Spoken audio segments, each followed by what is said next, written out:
A continuación, el himno nacional de la Confederación Mundial de Béisbol y Softball.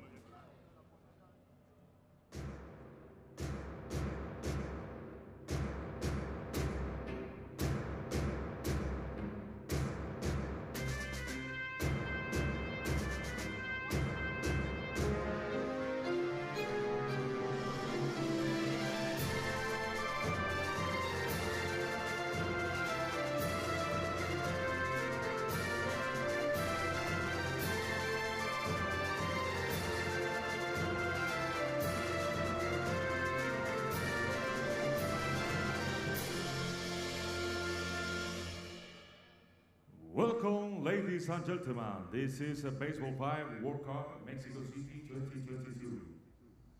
Sean bienvenidos, señoras y señores, a este Zócalo 1. Ya termina en el día de hoy la primera Copa Mundial de Baseball5 y termina esta super ronda. Le presentamos el primer encuentro del día de hoy entre los equipos de Túnez y Japón. A continuación le presentamos al equipo de Túnez con el número 7, Ciudad, con el número 11, Asis Chawowi, con el número 1, Molkaslasla, con el número 10, Barish Mawowi y con el número 4, Aisha Saidana. Los suplentes, número 3, Sol Misawi, con el número 8, Hewi Ben Mowen, y con el número 6, Wayne Trablesi. El manager, Ya.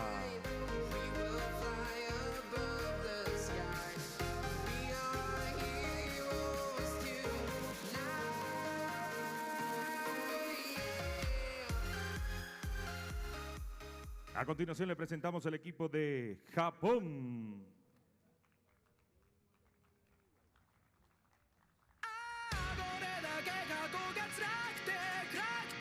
Con el número 3, Takeru Miyaohara. Con el número 69, Mitsuki Ichiyama.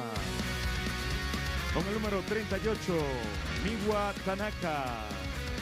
Con el número 5, Shun Mikami. Y con el número 0, Mio Oshima. Los suplentes, con el número 1, Ayano Kazuta. Con el número 8, Takuya Shima. Y con el número 36, Ayaku Rokaku. Manager, Ayaku Rokaku.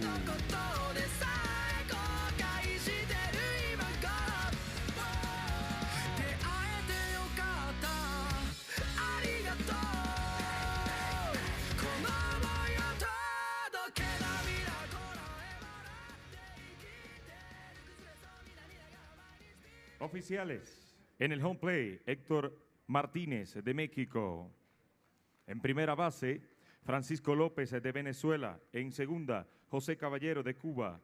En tercera, Brian Manjeki de Kenia. En la mesa, Víctor Aramayo de Argentina.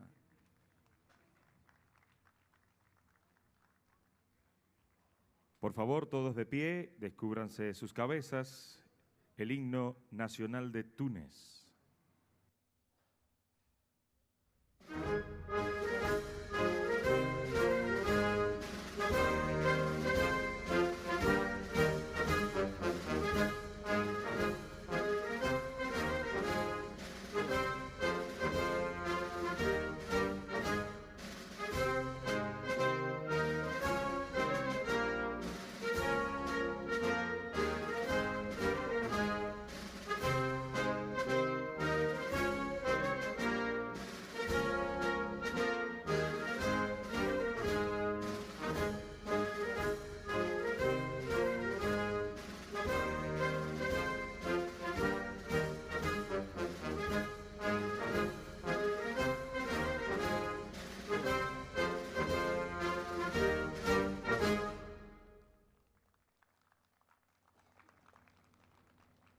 A continuación, el himno nacional de Japón.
Todo listo para que inicien las acciones del encuentro entre Túnez y Japón. Ahora el meeting en el home play.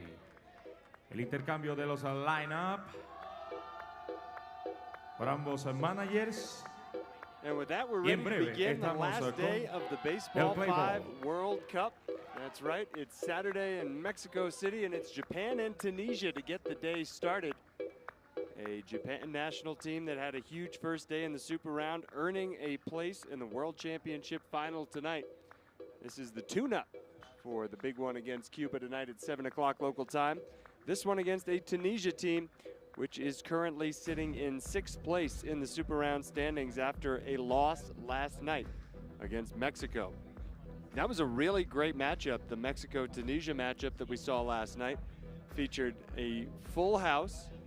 In terms of the crowd, it was absolutely an electric atmosphere. And the game itself, the first one went into extras, the first match. The second match was really solid with Mexico prevailing and giving the hometown fans a thrill. That was the last time Mexico was going to play under the lights. They do have one more game coming, and that one's scheduled for later this afternoon, 1 o'clock this afternoon, as a matter of fact. But for now, Tunisia, the only African nation to qualify for the Super Round, and Japan, the Baseball5 Asia Cup runners-up, who won in a really outstanding 3-match game against Chinese Taipei last night to earn the placement in the final. You see a fast start for Tunisia with Marwan Saud reaching first. Aziz Chitoui's going to bat next. Mocha Lala is on deck at this point, and she'll be coming up in a moment as that one goes to second for a force out. Bailey Mahmoudi is going to bat 4th this inning, and Aicha Saidana, the first baseman for this Tunisia team, bats 5th. A little different look for the Japan starters, rather, as they have 3 of their primary starters on the bench to get this one going. I think that's an effort to preserve some strength and energy for tonight's World Championship against Cuba. Takeru Miyanohara, Mizuki Uchiyama, those are 2 of the regular starters to top the lineup, and then it's Tanaka, Mikami, and Oshima who are getting the starts here in this one. Oshima's at second and has a chance. That's the second one that she's misplayed, and that'll load them up for Tunisia. Very fast start as they get the sacks juiced.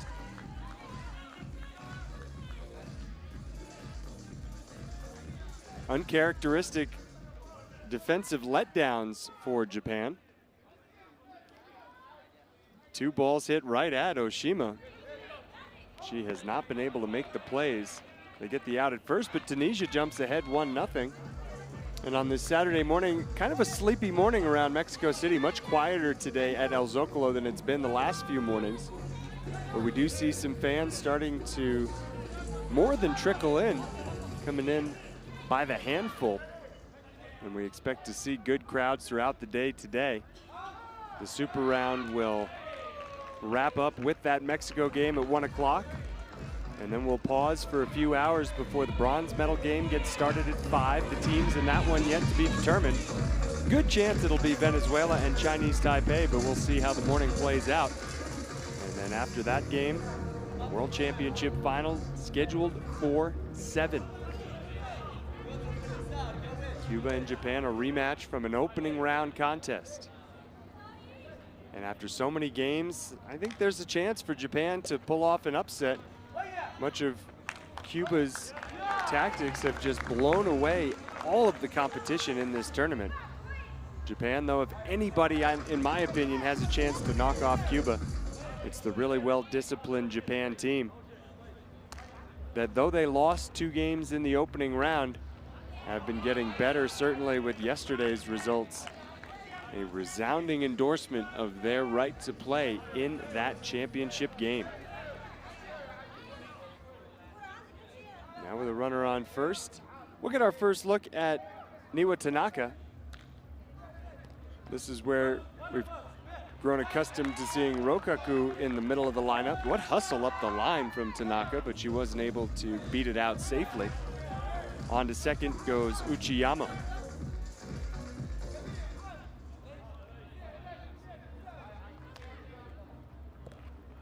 On a line, over the wall, and that's how we'll end the first. No home runs in Baseball 5 unless you get it bouncing around the field. We had Andy Brown, who's a world-renowned ballpark artist, here yesterday, and it was great to hear his impressions of Baseball 5 after seeing the game played just 2 days.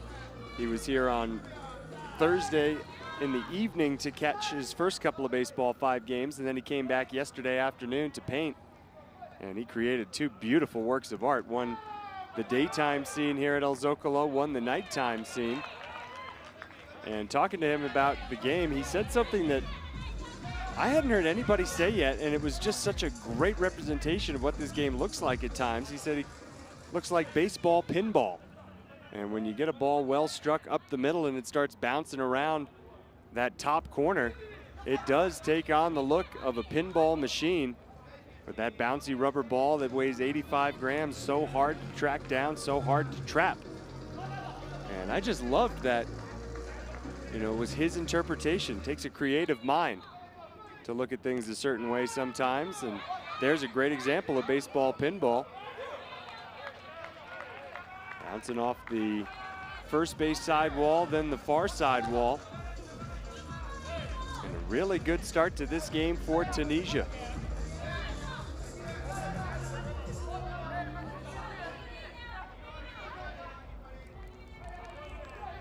Baseball 5, a game that's meant to be played everywhere. Nice catch there, up the middle by Tanaka. You're not always going to see a regulation-size court. But when you do, it's pretty neat. Especially when it's in such an iconic place. El Zócalo here in the heart of Mexico City. A ball to Uchiyama. Throw to first, not in time. Another run in for Tunisia. And a 2-0 score in the top of the second inning with 2 outs.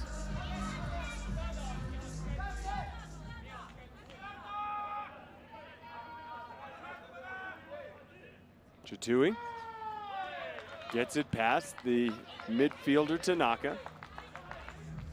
And again, this game's not going to affect the standings, so if Japan loses, they'll simply turn the page and move on to tonight.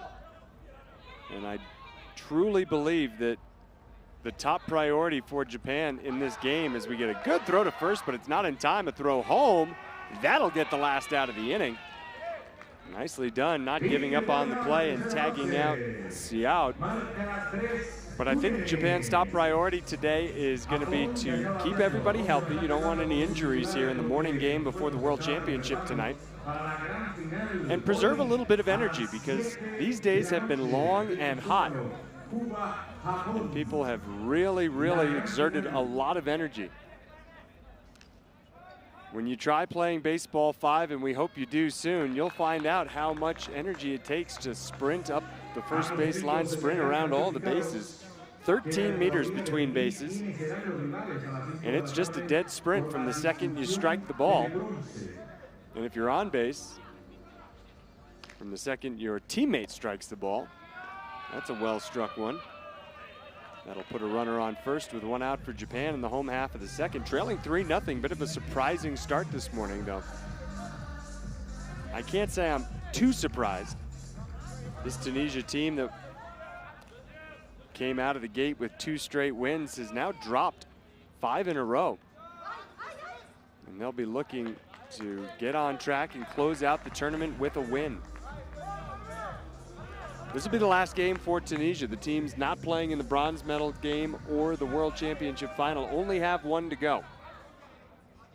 And that's 8 of our 12 competing nations. Pop fly off the wall for the out that ends the inning, so Japan nothing doing in the early going. A 3-0 lead for Tunisia as we go to the third.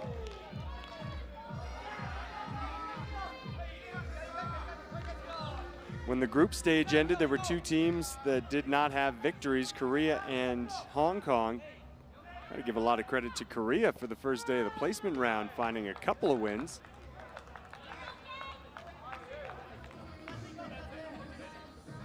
Now ball sent towards the plate, and here comes Lala.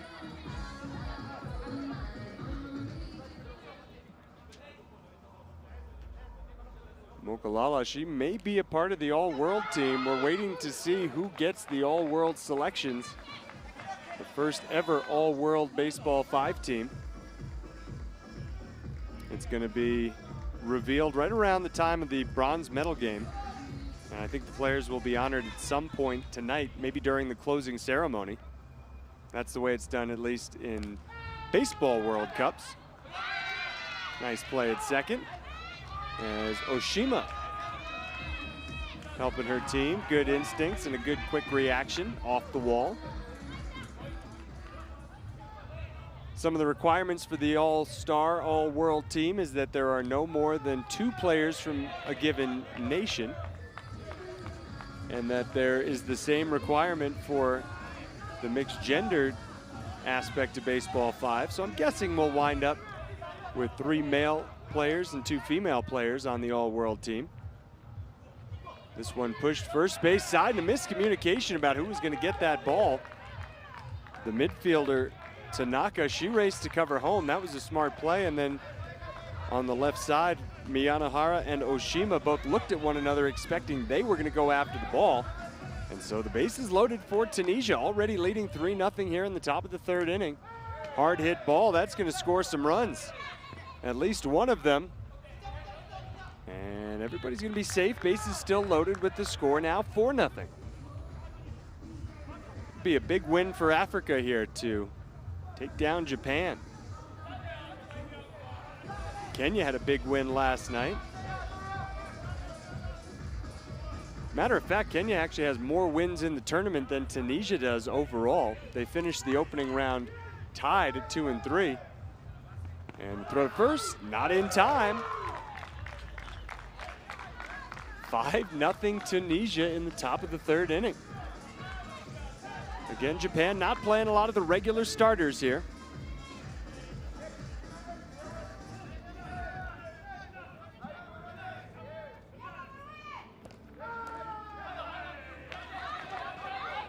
And Tunisia just keeps on coming. That's 2 more runs. It's 7-zip. Top 3.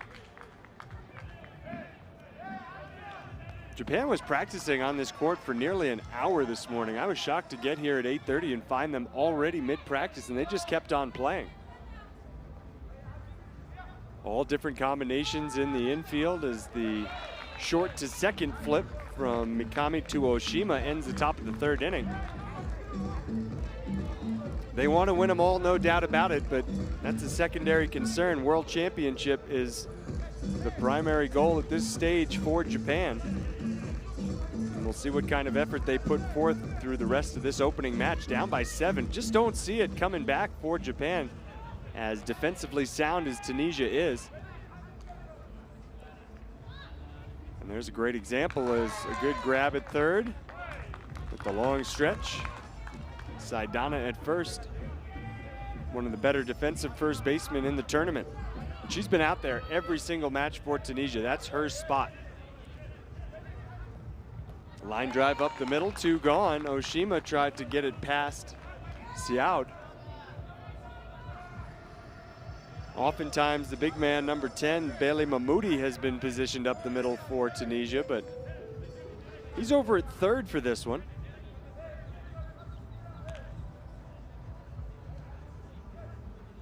And with 2 outs and the bases empty, there's a ball grounded to short, and it's bobbled at first. So that extends the inning.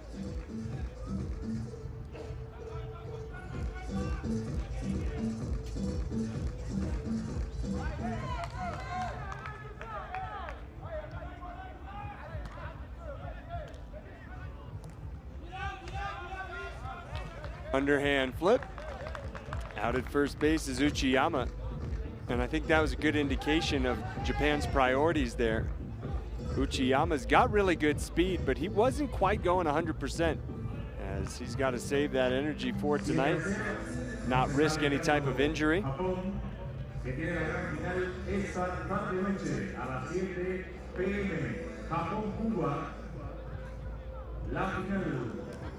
A las 5 de la tarde será la discusión por la medalla de bronce. Está luchando por esa clasificación China Taipei, México y Venezuela. Por la lucha de la medalla de bronce estarán jugando México y Venezuela a la 1 de la tarde hoy aquí. On to the fourth we go. Tunisia just piling up runs through the first 3 innings. They put runs on the board in each of the first 3 innings. That line drive caught it short as Japan starts to roll in some substitutes.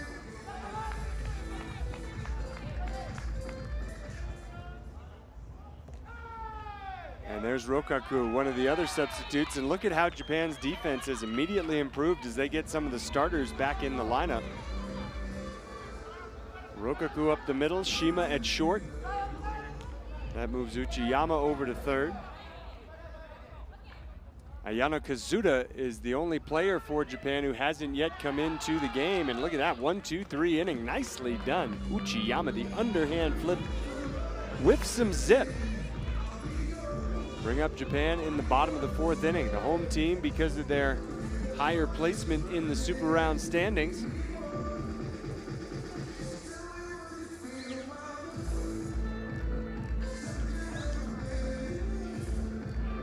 they sort out the new batting order with Rokaku batting in place of Tanaka.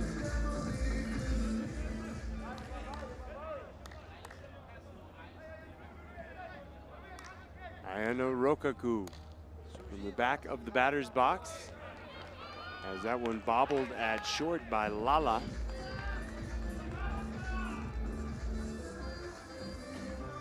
And our first look now to Kuyashima. Rokaku, the manager of this team as well, she's engineered these substitutions very well, as Lala is able to guide it towards second where the play is made. One down in the bottom of the 4th inning.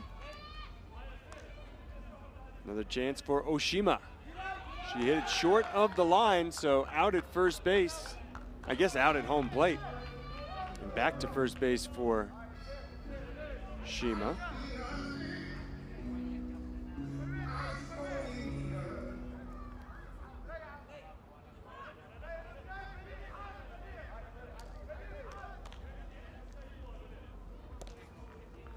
Up the middle, off the wall. And we'll keep playing. Japan trying to get on the board. It was a straight match win for Lithuania against Japan in the group stage. The only loss that Japan has suffered other than the first matchup with Cuba. Ball to first, Saidana. Nice play to end the inning. On to the 5th we go. It's baseball 5. This is the last inning. And we will wrap it up and play another in this best-of-3 series. It would be nice, though, to see Tunisia close out the tournament with a win.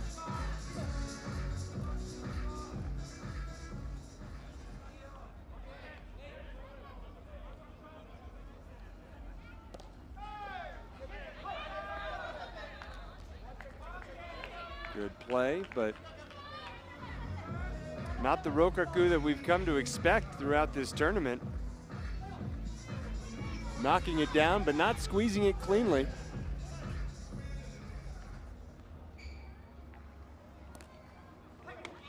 Now off the wall right side. A little bit more trouble for Oshima.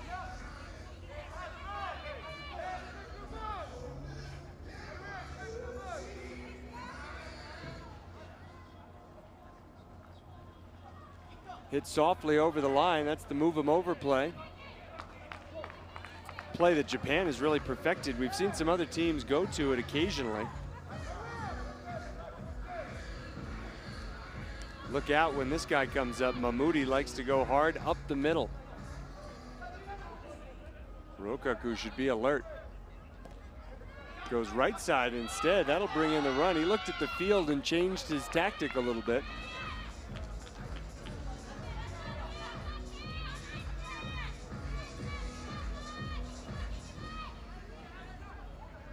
Now it's side down to the first baseman. You know, if Tunisia scores 2 more runs here in the 5th inning, well, no, we'll play all the way through. Japan's the home team. I was going to say they could win by the 10-run rule, but not going to happen. We'll go to the bottom of the 5th. Japan coming up, down by 8. Surprising start to the last morning of the Baseball 5 World Cup, no doubt.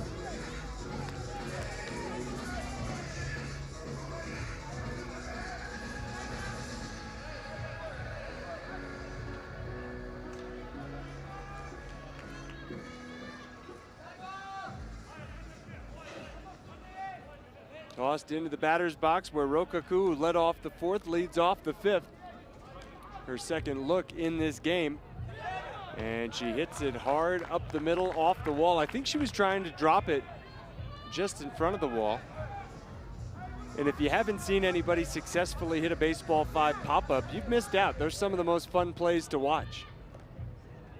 Hard grounded to short this time. And a 1-out base runner for Japan. Takuyashima, who we'll see a lot of tonight. He'll feature prominently in that game. He didn't start this one, and I wonder if Japan will go back to the original starting lineup when we get to the second game. Second match, I should say. 2 outs. Tunisia looking at a shutout win in the opening match of this best-of-3 series.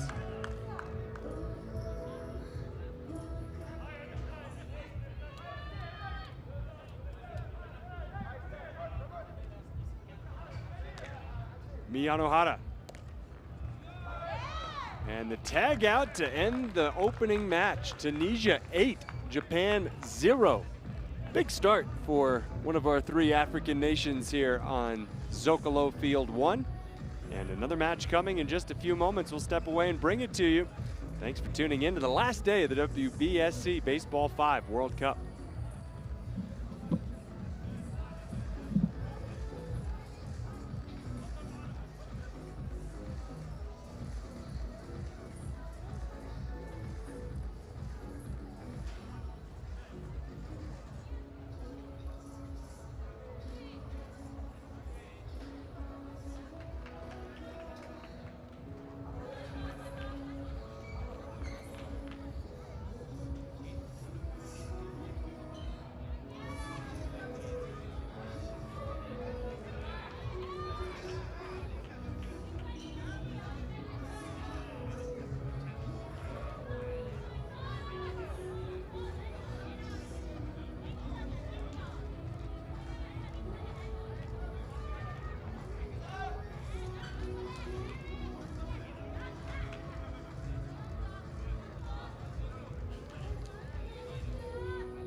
Japan shuffling the deck ahead of the second match, moving folks around to new positions on the field. Mizuki Uchiyama is somebody we really haven't seen in the middle of the diamond, but there he is right behind the Kanade logo. Mio Oshima stays in at second. Miyanohara is at first. The starting midfielder Tanaka moves over to third, Rokaku back to the bench, and Shun Mikami is going to be at short. So really just an opportunity to get some folks some work here for Japan, while not risking anything ahead of the night. The big game tonight, the World Championship final, 7 o'clock local time. Japan and Cuba. The first ever Baseball 5 World Championship.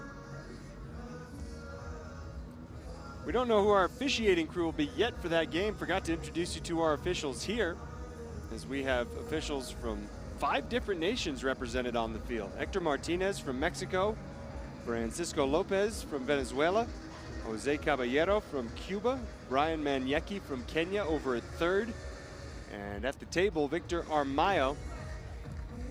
He serves as sort of the captain of the officials, that table official. That's where all the other officials will go if there's a question. That's where the coaches will sometimes go if there's a question as to a particular play or maybe something having to do with substitutions.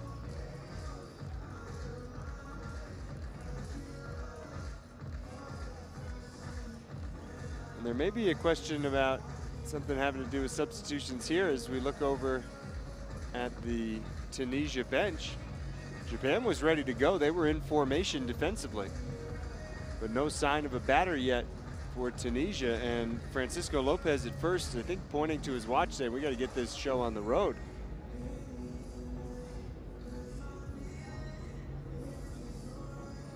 I'm not sure what's going on over there on the bench. There's like 5 players huddled around, I believe, Marwood Ciudad, a coach and the Tunisian delegation leader. Have not seen anything like this at any point in the tournament. I think they're wrapping his arm. Okay. Taping it up tight. And on he goes into the batter's box. He's the leadoff man for Tunisia.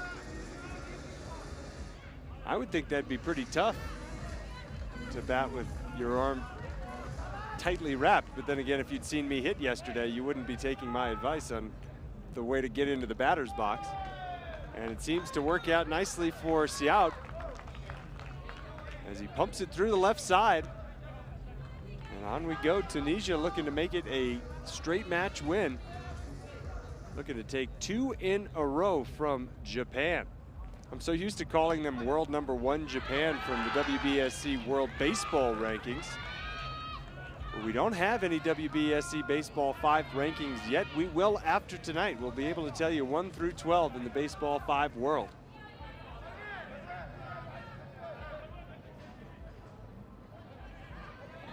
Put in play right up the middle. Lala out at first, so 2 gone. Ciudad, after his leadoff hit, is over at third. Bailey Mahmoudi, the batter now. Mahmoudi grounds up the middle. Uchiyama, nice play over to first to end the top of the first scoreless.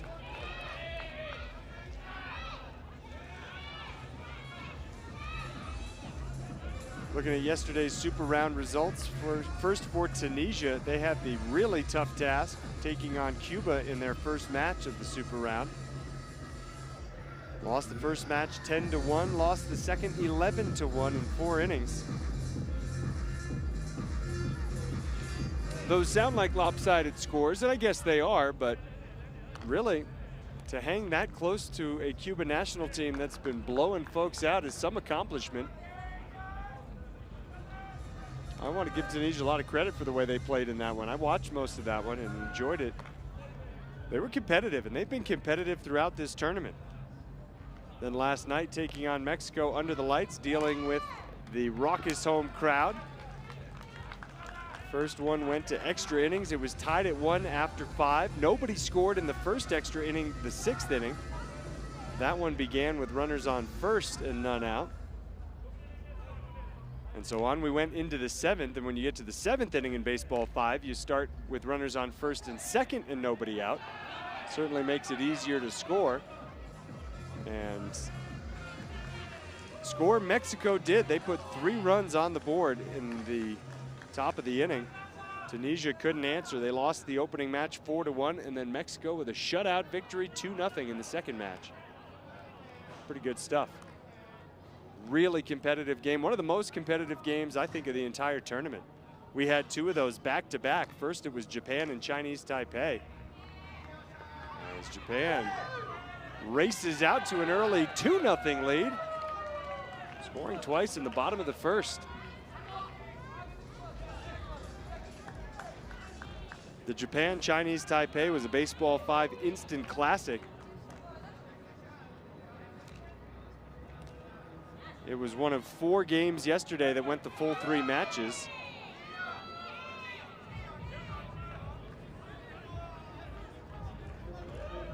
Japan took the opening match 4-2. Chinese Taipei took the second 6-4.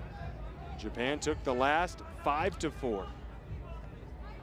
So when you add all those numbers up, Japan beat Chinese Taipei by just 1 run over the course of 15 innings. That's how tight it was.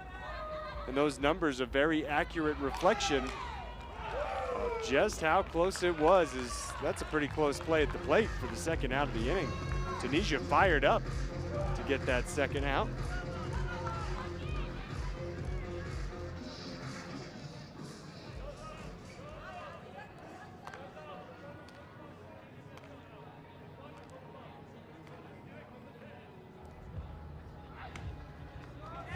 Kicking it around now, though.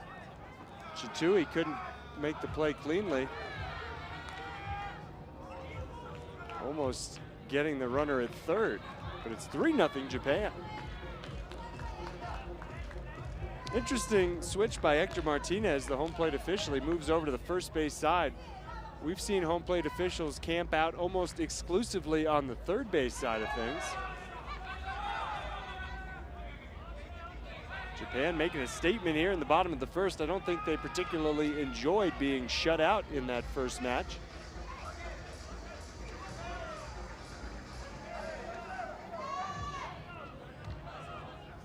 Turn it into a huge inning with another hit here.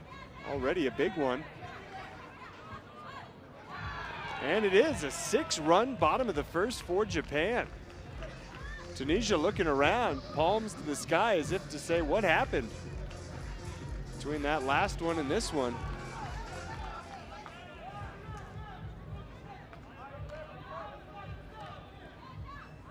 And there's a catch.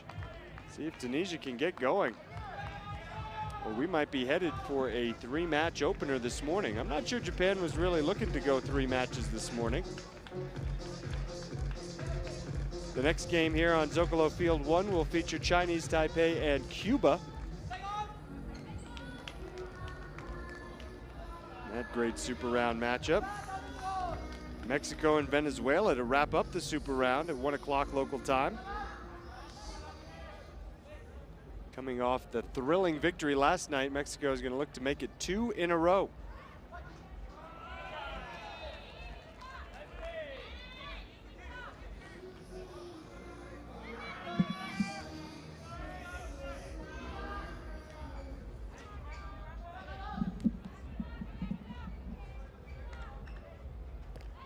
Hard hit ball left side. Japan, like Chinese Taipei, often wants to go to the bounce throw across the diamond. And if I'm playing Baseball 5, I think I'm going to the bounce more often than not. It's an easier ball to catch at first base. There's no question about that.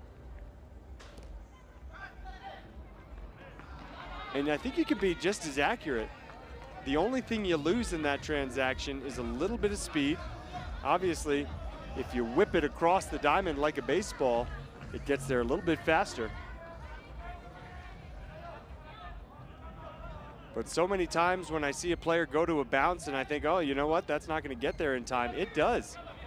And there's a tag out for the second play, second out of the second inning, I should say. And still ahead by 6, but Tunisia coming back with 2 runners in scoring position. If they're going to come back in this match, I feel like they have to score at least 1, if not 2, right here. Mahmoudi blasts it, and that will score 1, and that will score 2.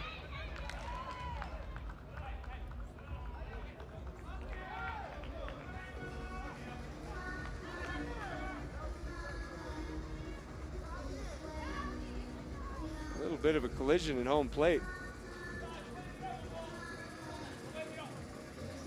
Looked like Chitui was not pleased that he bumped into Japan's Miyanohara, but believe me, Miyanohara wanted that collision less than Chitui did. Japan just trying to get out of this morning's game fully healthy. So they can take on world number 1. I'm going to go ahead and anoint Cuba world number 1 in Baseball 5 until proven otherwise tonight.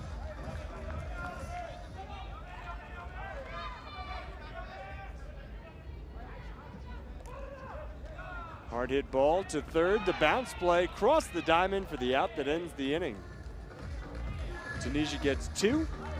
Japan 6-2 after an inning and a half in the second match of our last morning. And I like that going off the field. Chitui and Miyanohara were arm in arm, smiling, patting one another on the back after their little bump at the dish. That's really nice to see those players respecting one another, respecting the game.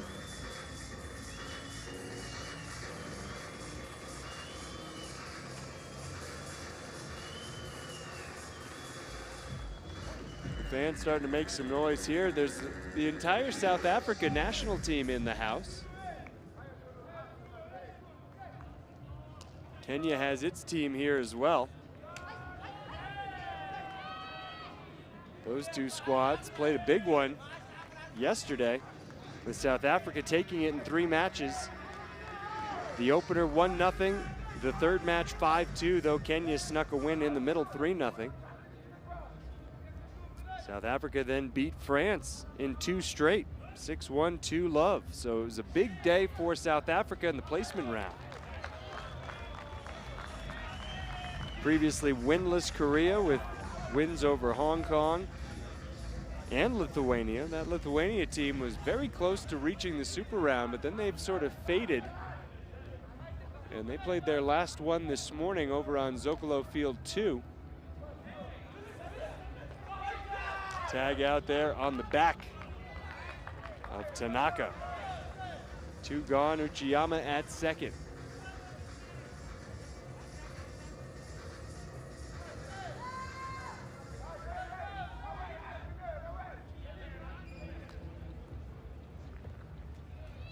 Caught it short. Nice play made by the new defender, Masawi. Sarur Masawi has not played a ton for Tunisia, and that line drive is not an easy ball to take in. A great play. And Tunisia up now, down by 4. Got 2 back in the second, and they start the third with a base runner.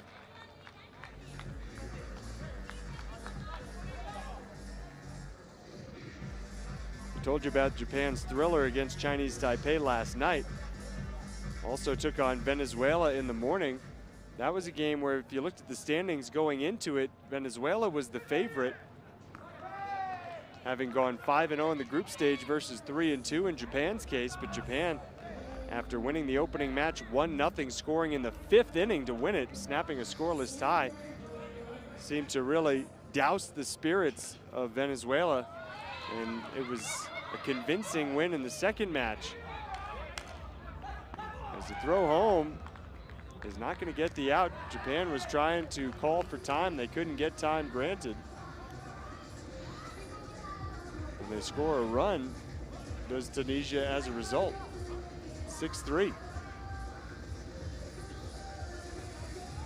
When Japan won that game against Venezuela yesterday morning, 1-0, 6-1, that's when you knew that Japan was going to be the team to beat.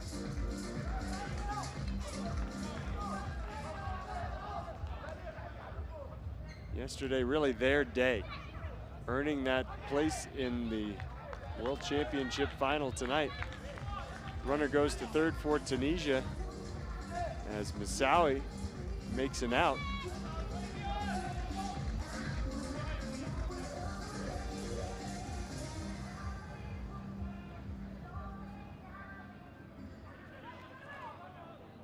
Back to the leadoff spot. Ciudad goes to third.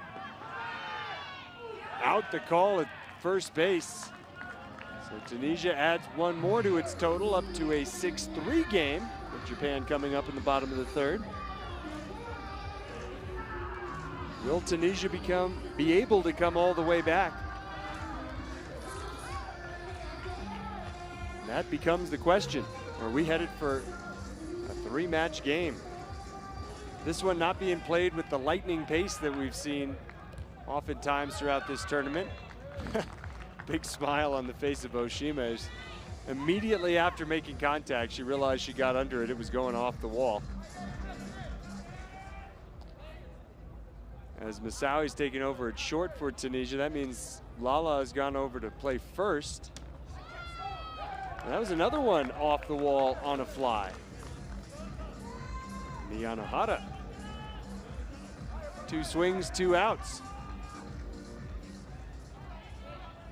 Will Mizuki Uchiyama, who's a teacher by trade when he's not traveling the world playing baseball 5, he goes over the wall, and that's 3 air outs in a row for Japan. Uchiyama featured in a nice video yesterday. Maybe you've seen it on the Baseball 5 Instagram page. Talking about how his students have been watching these games and how proud he was to win those games yesterday with his students watching so that his team reaches the World Championship final. The final to take place at 7 o'clock local time tonight. That'll be tomorrow morning in Japan, and you bet the kids will be up to watch it. A little Sunday morning appointment television in Japan. This sport has been embraced by that country. They sent quite a few media members to come over and cover this team. Here's Chitui. Grounding it to third, it's bobbled, and he'll reach. I'm telling you, Japan wouldn't be all that upset if Tunisia comes back and wins this game. It's almost a better outcome for Japan to not have to play another match. Save themselves for tonight. Saidana with a bunt. And she reaches safely. Sorry, that was Lala with the bunt. Faked out the defense. Had everybody moving right, and then she went left, and that's a really heady play that we've seen made by a few different players in this tournament. Now a smack up the middle, Uchiyama, the force out. And there's a double play. Not sure why Lala ran back to first, but she did. And that's a double play, 2 gone. Just a base running mistake. There was nobody out. Pretty simple, ground ball to third, step on the base, and it's been a long week with a lot of games for a lot of people.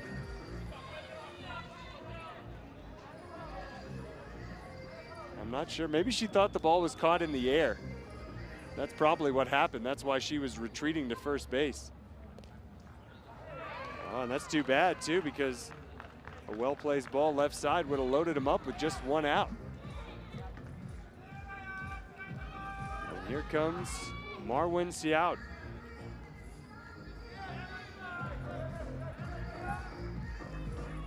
The teams yesterday I think was the hottest day we've had, and the teams really looked like the heat was getting to them. Uchiyama knocking it down in time at third. They get the out to send it to the bottom of the 4th. Japan still with a 3-run advantage. Scored 6 times in the first inning. Tunisia slowly creeping their way back in, but not sure they're going to have enough juice to get all the way on top. Certainly need to have a perfect defensive inning or get a little bit more help from Japan with the balls they sent sailing out of the yard last time. Tunisia got the 3 outs without having to do anything. There's another one plastered off the wall.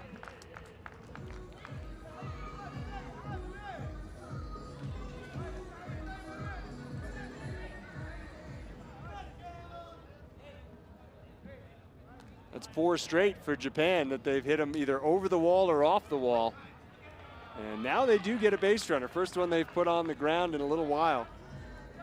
And it was Shun Mikami. With a bow as she enters the batter's box. Our first look at Kazuda today. Little tune-up for Ayano Kazuda. Wondered if we'd see her in this game. She's been a really good second baseman for Japan.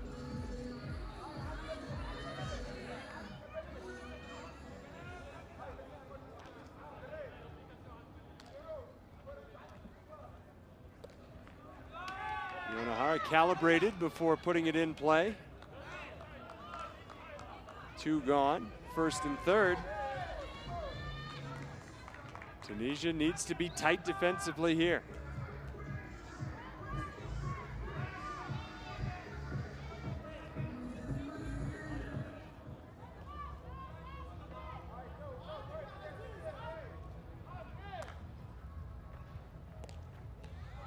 Oh, and that's going to be a drop. That ball would have gone sailing over the wall.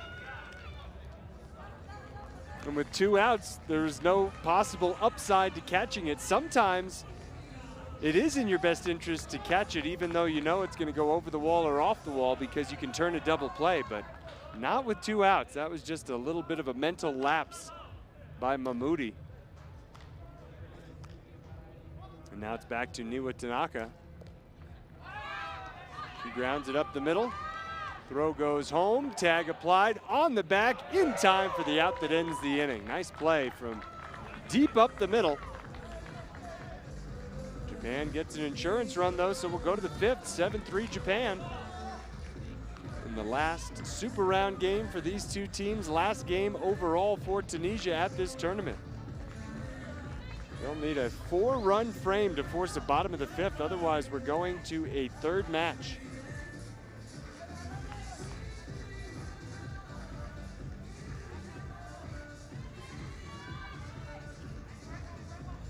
Game already 44 minutes old. We've seen him go into the books as final in as few as 38 minutes in the tournament. We've seen others take as long as an hour and a half. Hour 34, I think, still stands as the longest game. That was from the first morning, and that was Tunisia and Kenya. Last night's Chinese Taipei and Japan game was about an hour and 28 minutes. I think that was the second longest. As that ball went foul for an out.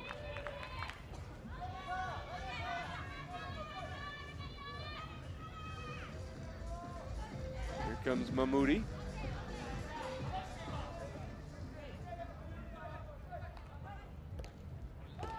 Good smack.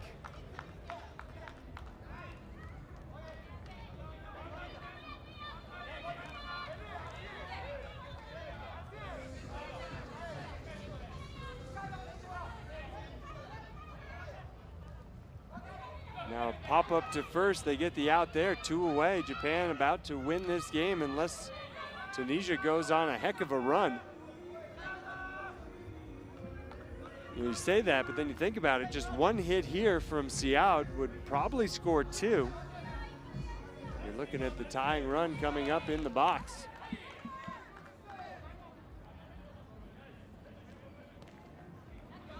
But Japan is going to ice this one and send us to a 3rd match. 7-3 the final.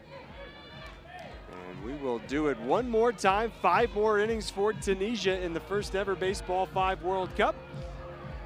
We'll have it for you after this.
Tunisia adjusting the lineup ahead of the third and final match in this best-of-3 series.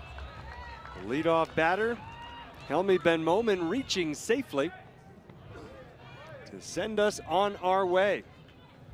Not sure Japan expected to be playing 3 matches this morning in a game that's going to take more than an hour. The tune-up ahead of their World Championship date with Cuba tonight.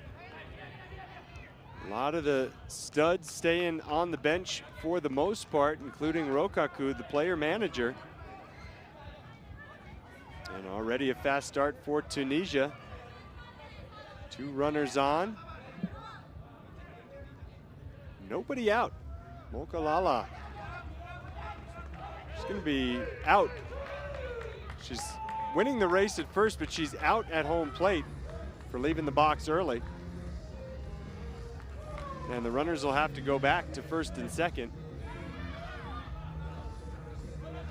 It's a pretty tight rope you have to tiptoe if you're trying to move the runners. You have to hit the ball in front of the 4.5 meter line before you leave the box.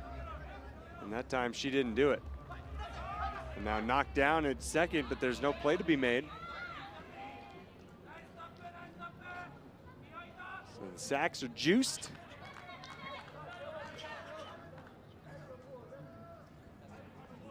And the batter's going to be Masawi. Look for Japan to try and make the play at home if it's there. Oh, and that's what Uchiyama wanted to do. He started running home before he'd secured the ball. Good news for Japan is that he deflected it towards third, where Tanaka had an easy time stepping on the square for the second out of the inning. But it's 1-0 Tunisia. I think if you're Japan at this point, yes, it was not an ideal outcome to go 3 matches, but at this point, you probably want to win it. Give yourself that taste of winning before the World Championship final tonight. And obviously, this means a whole lot more to a Tunisia team that won twice on opening day and has since lost 5 straight.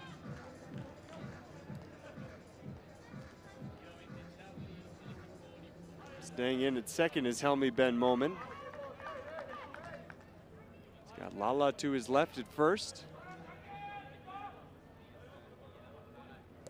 Here's Miyanohara leading off. Safe at first, and yeah, where we saw Japan sometimes dogging it up the first base line in the first match, now you can see the wheels turning, the speed increasing.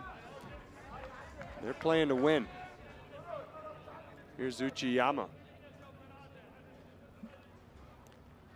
Goes towards first. Fair ball, the tag out, tagged up by the throat, and he goes down on the ground.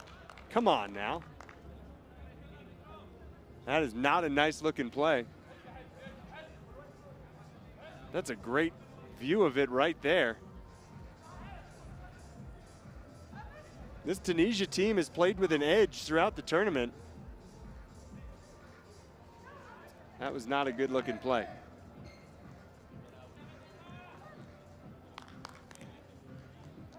And again, really Japan's #1 priority was to try and avoid injury in this game, and that was a high tag. And I'm not saying it was intentional, but we haven't seen very many tags up that high. There's really no reason to go that high. And now the tag is missed, and Japan will have them on first and second.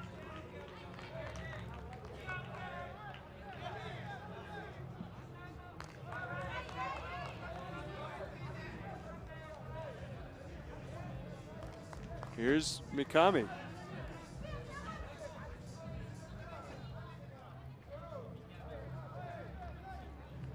With second and third, he hits it short right side. The tag out, or the first out of the, or rather the second out of the bottom of the first inning. Runner on third, game tied 1-1.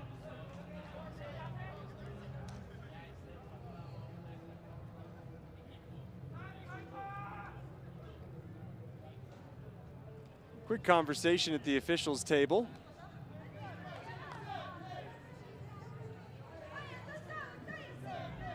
And now Miho Oshima. Oshima hits it to second, caught there, and that'll end the first inning. Each team scoring a run. We'll see if Uchiyama comes back in the game.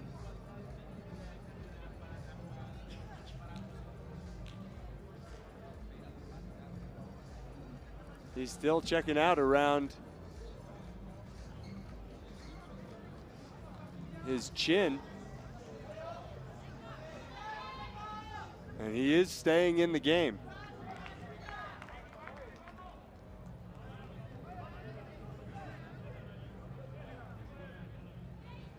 Uchiyama's going to play the midfield position.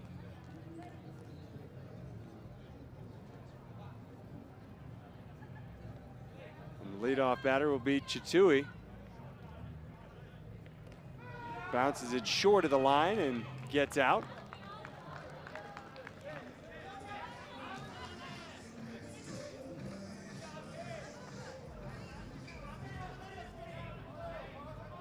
Lala comes up now.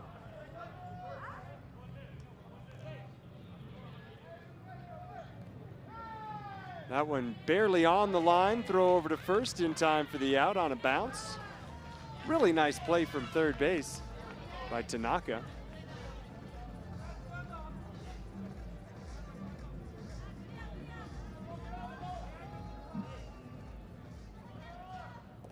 And with two gone, it's Uchiyama who's going to make the stab, and a 1-2-3 inning. Down goes Tunisia.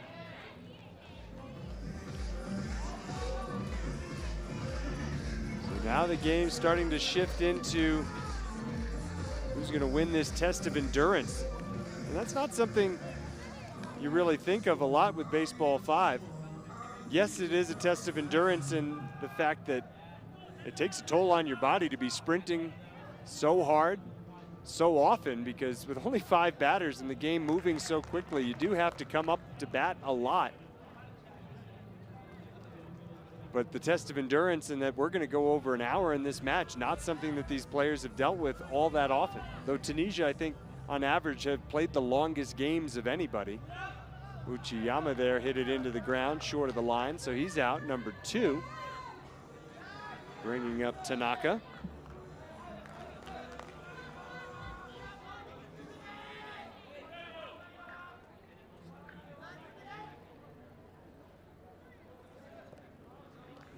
Ball on the left side. And after a 1-2-3 top of the second, Japan goes down in order in the last of it. So into the middle innings we go. Turning into a really good first match of the final day of the Baseball 5 World Cup. In El Zócalo in Mexico City. The city's starting to wake up behind us, it sounds like, as we get towards 11 o'clock local time.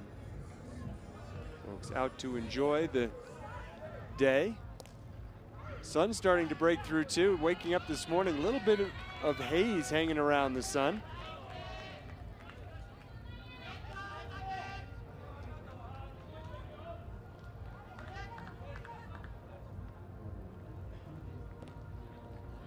Ben Momin out at first, and that's 6 straight retired by Japan.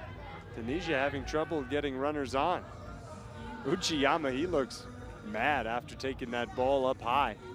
He's made some really nice plays from that close midfield spot. And there's a great get and a bounce to first, not quite in time. Chitui legging it out.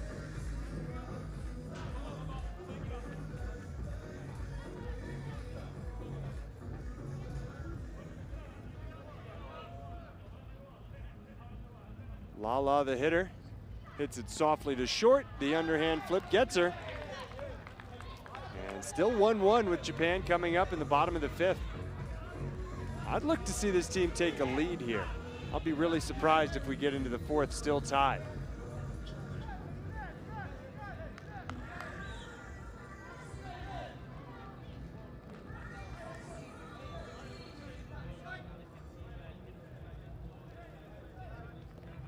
That one's bounced short though. Tough start to the inning for Mikami. I wonder if we're going to go to the bench players, who are in a lot of cases the starters for Japan, the regular starters who are the bench players today. Popped up and caught. 2 quick ones.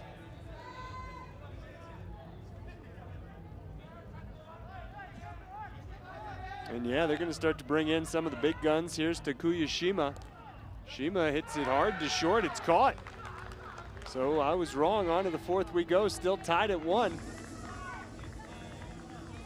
Batter's not having a lot of luck in this third match. Defenders looking sharp.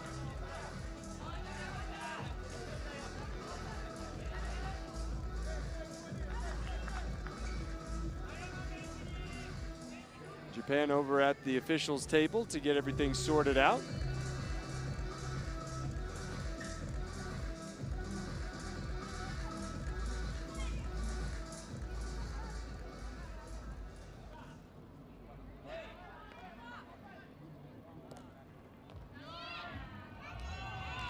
Easy play at short. This one's getting good.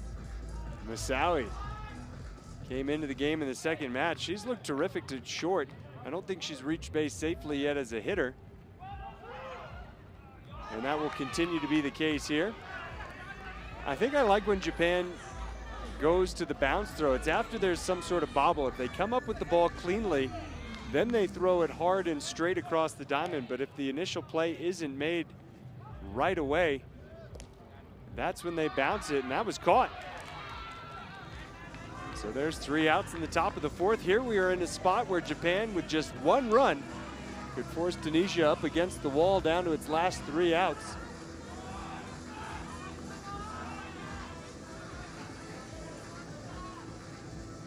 And Japan having a quick team meeting. They want to win this thing right now. Certainly don't want to go to extras. Here's Uchiyama.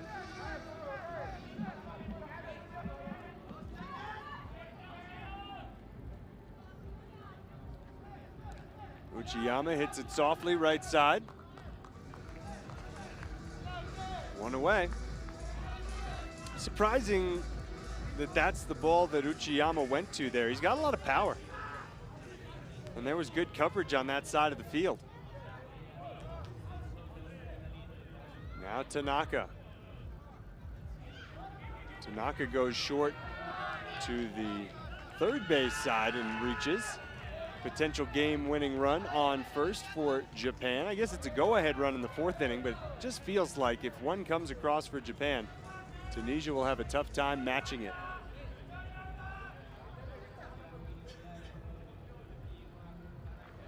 Mikami goes to third, safe at second. I don't think there was a need to try and get the lead runner there for Mahmoudi. I like the instincts, but you got to look at the situation. Just get the second out at first base. That was the easier play. You can get more on the throw when you're at such close range. Going to second, it's tough. And now Kazuda goes to second base. They get the out there as she makes the play to first.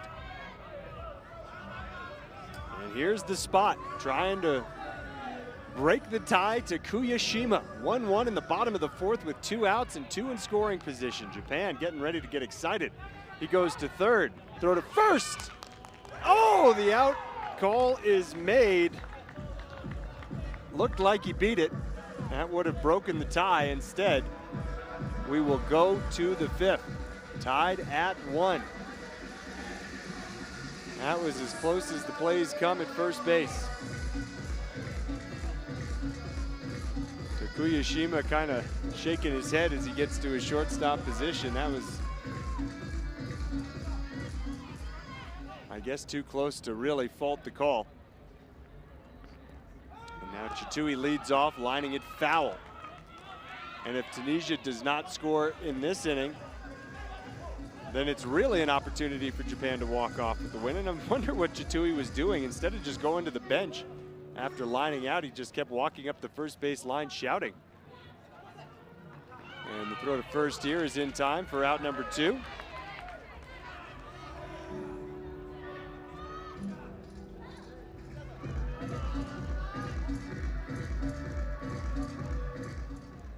Mahmoudi lines out to short, and Japan can walk off with a win. They just need 1 run in the bottom half of the 5th inning to avoid extras and call it a clean sweep of the super round. They won 2 yesterday.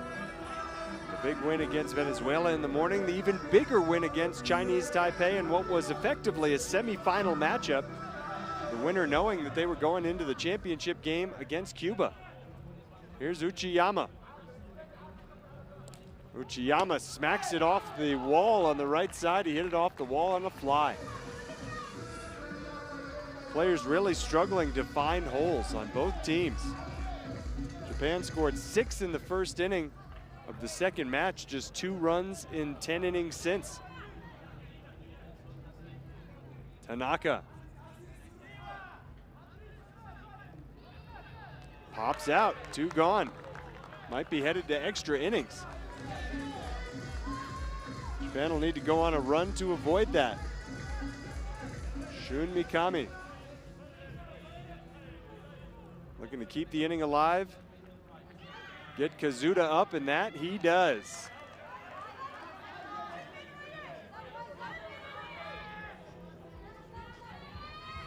Ayano Kazuda.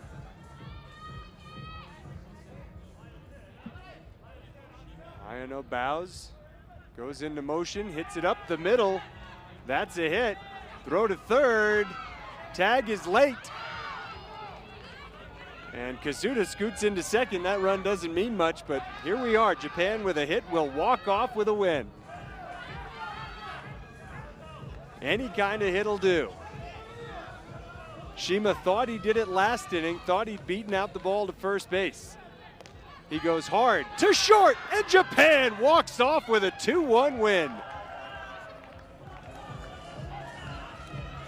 They're going to the World Championship tonight against Cuba. They go 3-0 in the Super Round.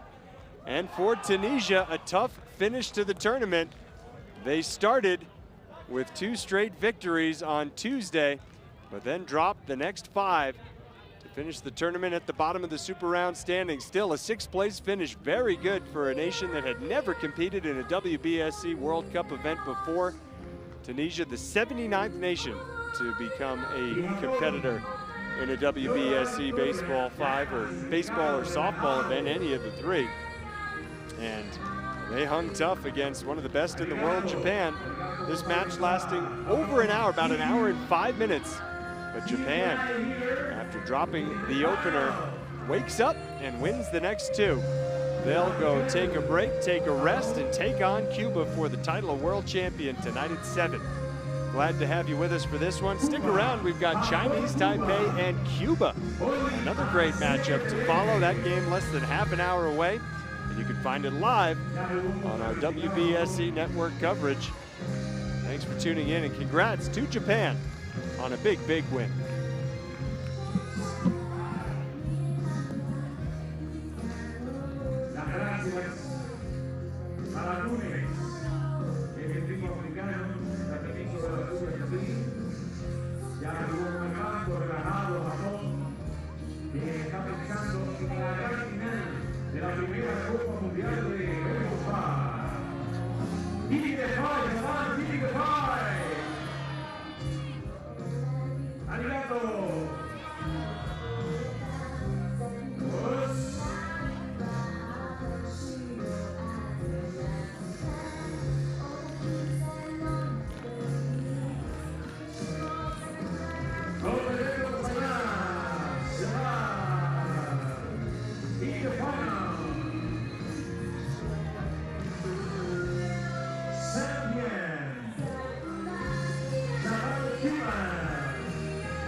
Cuba está clasificado ya para la final.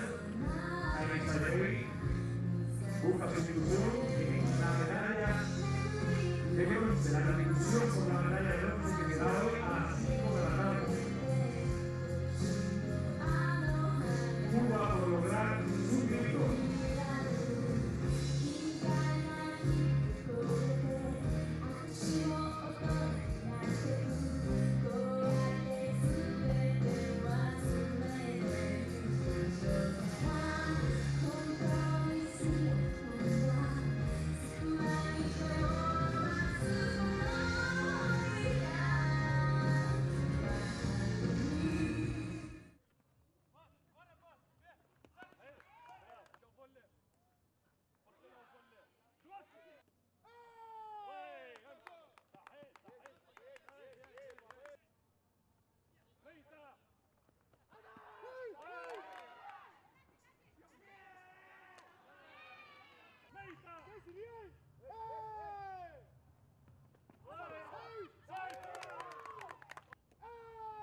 interesante el que nos espera ahora entre Cuba y Chinese Taipei. También habrá que esperar si, al igual que el equipo del Sol Naciente, hace movimientos en su orden al bat, que ya lo estaremos comentando. Así que todo está ya colocado, Charlie, para este gran banquete entre Chinese Taipei y Cuba. Indiscutiblemente, mi estimado Miguel, veremos un doble interesante aquí a través de TBS Deportes. Amigos, un gusto saludarlos nuevamente. Pues sí, Cuba está buscando su tercer triunfo para llegar, al igual que Japón, a la gran final con un récord idéntico en la super ronda de 3 ganados, 0 perdidos. Hasta el momento lleva 2 victorias y estará enfrentando a Chinese Taipei. Vamos a escuchar el himno de la Confederación Mundial Internacional, de béisbol y softball en estos momentos.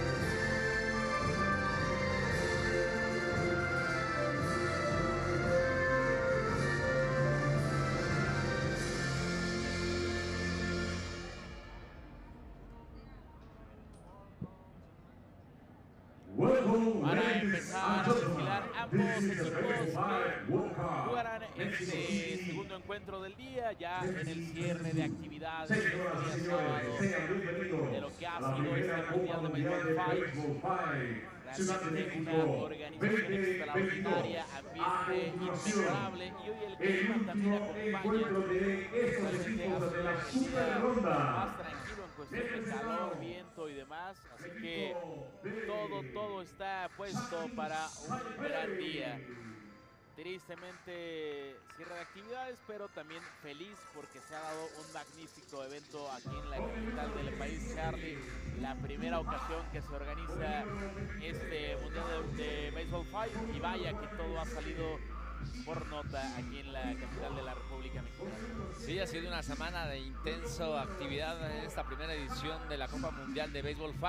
Mientras estamos viendo la presentación del equipo de Chinese Taipei, comenzando con los titulares: Tu Yu Hao con el número 17, posteriormente Cao Ji con el número 83, Shin Chi Tin Hua, número 47, como cuarto en el orden Lin Chi, y como quinto Cao Chi Ji.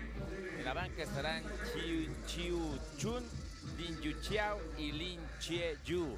Son los 8 jugadores del roster de la selección nacional de Chinese Taipei, y ahora vendrá la presentación del equipo de Cuba.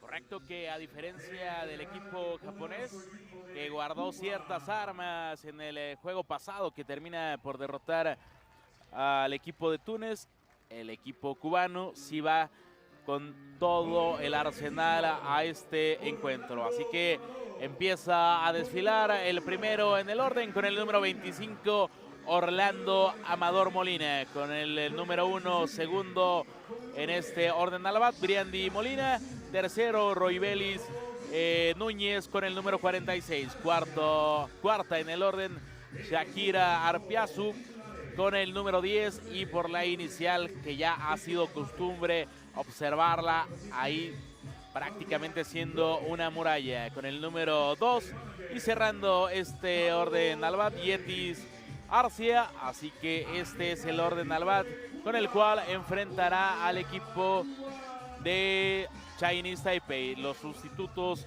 son de esta manera: Cristian Basabe y Claudia Valera. Así que todo está ya de manera correcta y temprana para que logramos disfrutar este gran encuentro. Así que viene la presentación de los jueces, que estarán dictaminando justicia en el terreno de juego para este juego entre Cuba y Chinese Taipei. El equipo cubano, vaya que ha jugado pelota en esta semana de manera extraordinaria, invictos, una calidad de atletas impresionante este quinteto cubano, que hasta el momento no sabe lo que es la derrota.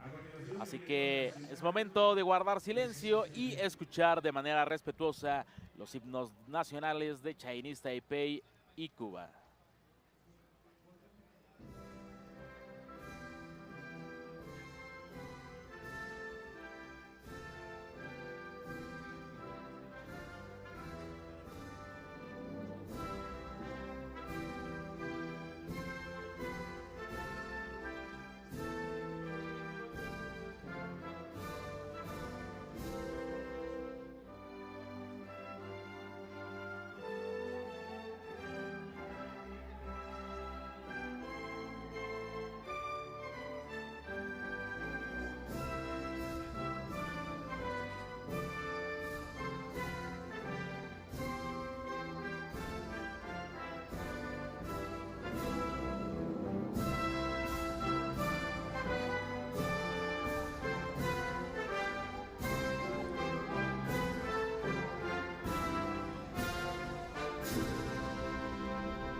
A continuación, el himno nacional de Cuba.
Los himnos nacionales de Chinese Taipei y Cuba, la bandera del equipo asiático ondeando aquí en el graderío del Zócalo capitalino.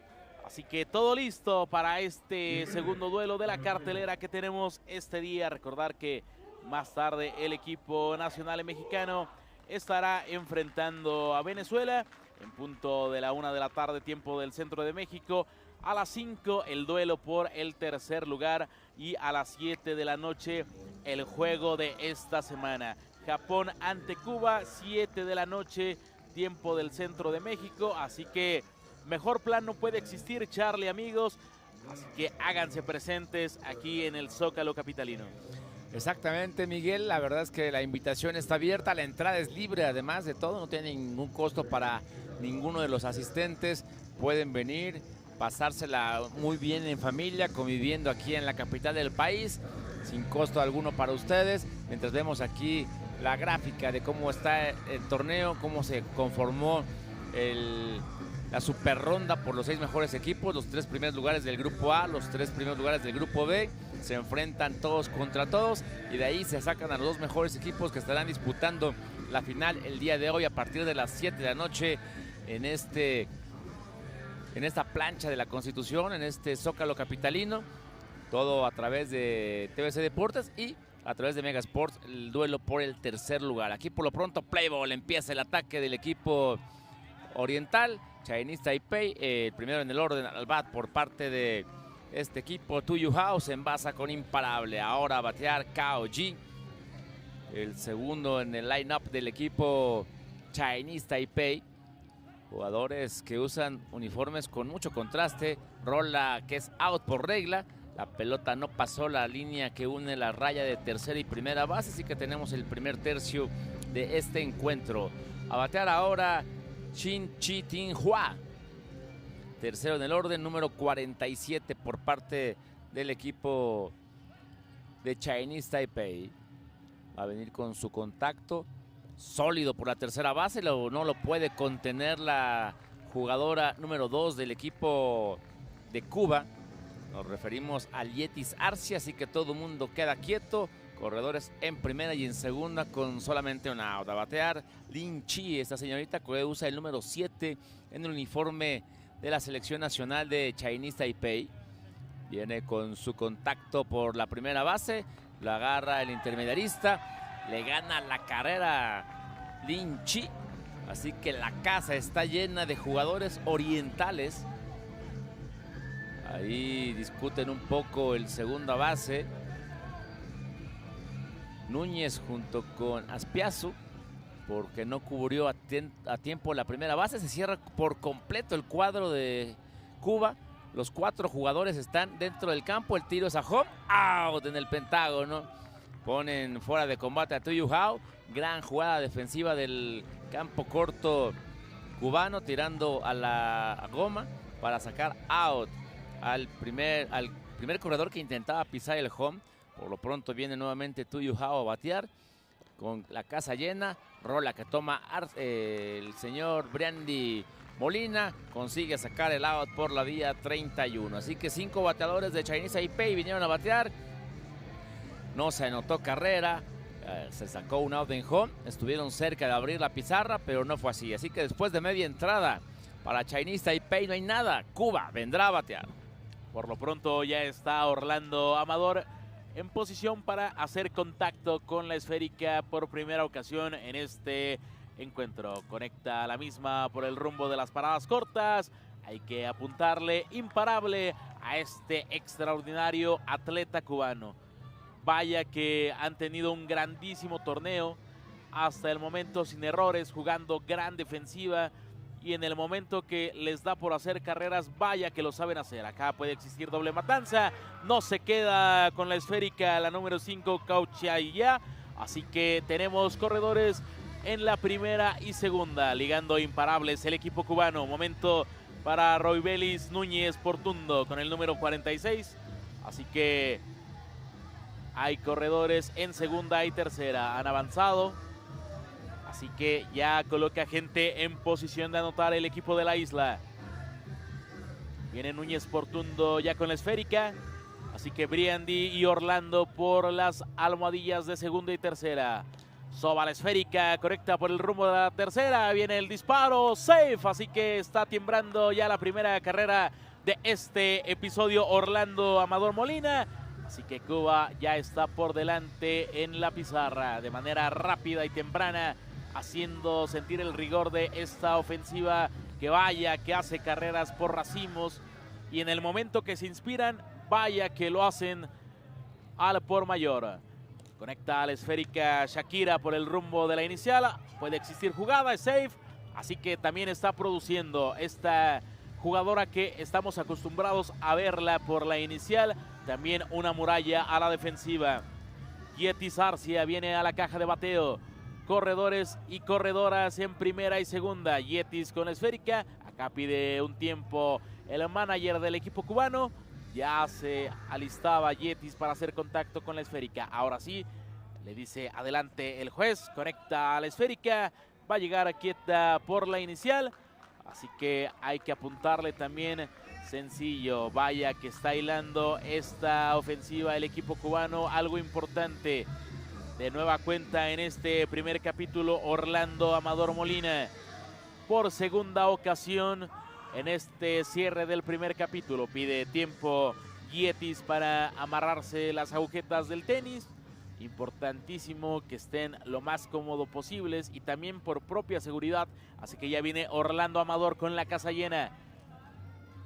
Vamos a ver el contacto que hace allá por el rumbo de la inicial. Termina por timbrar una carrera más, pero también toca la esférica a Yetis Arcia. Así que por regla es out. Esto es tan extraordinario del equipo cubano que incluso ellos se fabrican sus propios outs.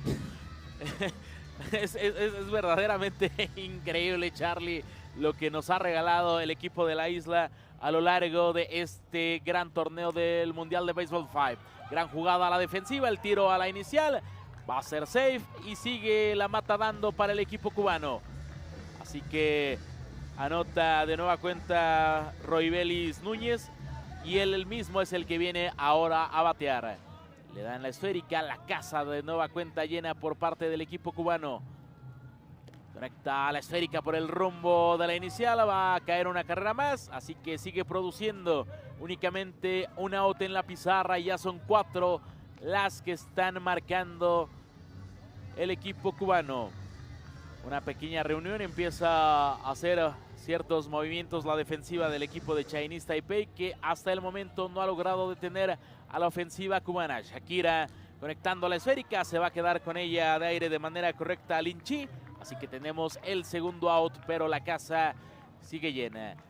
Ya duplicando los turnos los cubanos. Es el caso de Yetis Arcia Martínez. Hace un momento conectaba sencillo que produjo carrera y ella misma fabricó un out para la causa del equipo asiático. Acá no logra quedarse con la esférica. Viene una, vienen 2, así que un rally importantísimo el que está generando este equipo cubano. Y te decía, Charlie, se terminan por fabricar sus propios outs porque complicadísimo sacarlos a la defensiva. Ahorita se vio muy hábil Núñez Riobelis, esquivando el contacto con la esférica precisamente para no provocar otro out. Por lo pronto, gran contacto por parte de Orlando Amador, conectando por el centro del diamante. Así que llega quieto por la inicial. 2 outs en la pizarra, 6 carreras para el equipo cubano que va invicto y que además en punto de las 7 de la tarde estará disputando la final contra Japón. Viene el contacto por el centro del diamante, hacen out, así que colocan fuera a Orlando Amador. Ha terminado este rally importantísimo al cierre del primer capítulo. Cuba está por delante en la pizarra, 6 carreras a 0.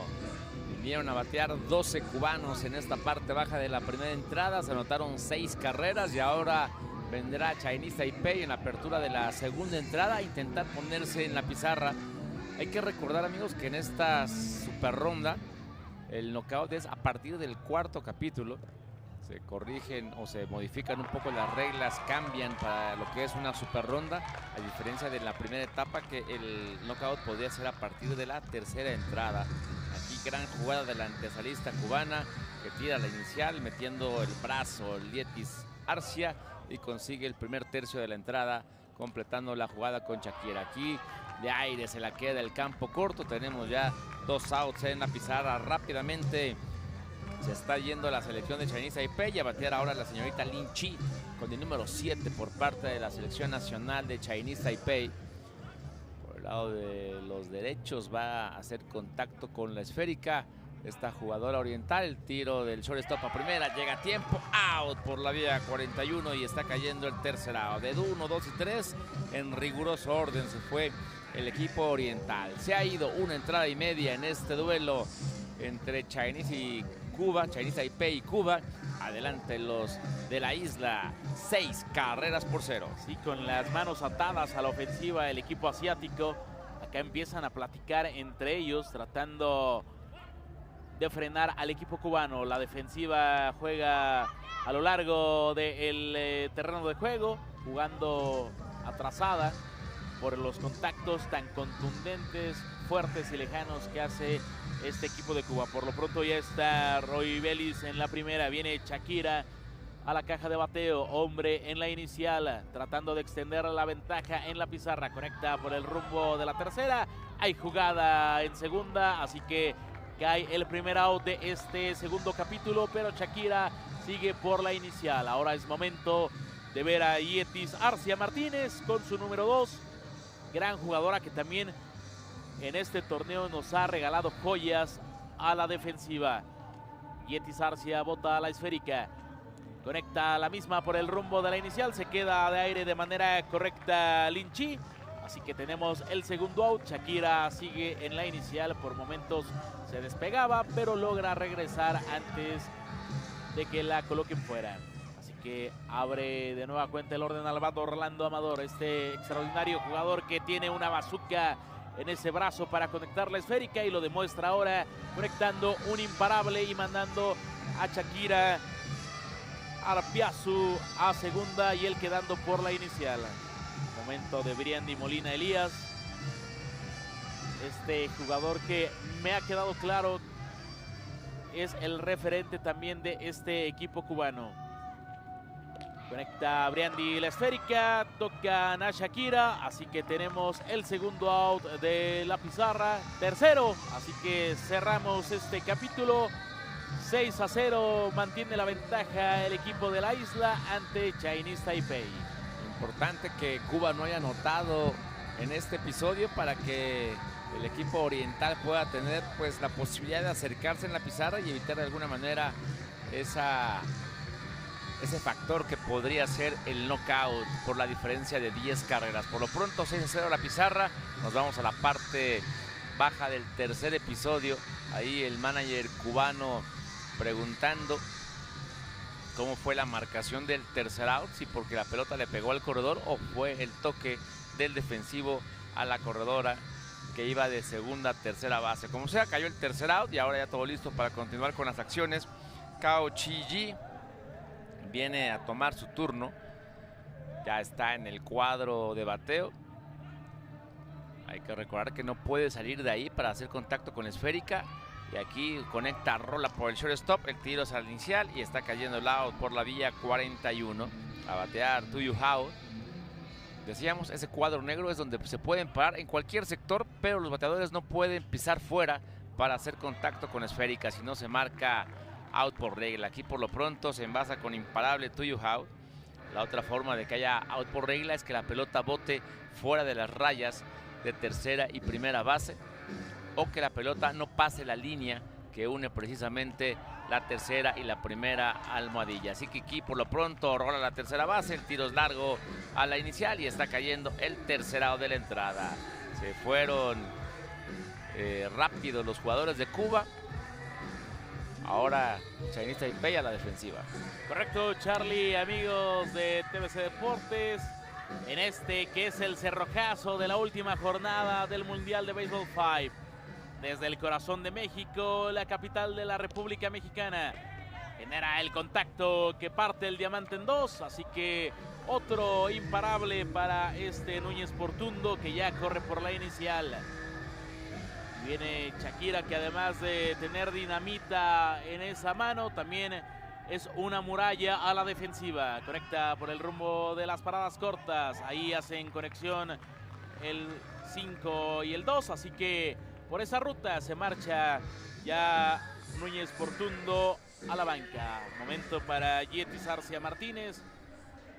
Esta jugadora de baja estatura, pero que también sabe lo que es conectar de gran manera a la esférica. Acá lo está haciendo, está mandando a segunda a Shakira.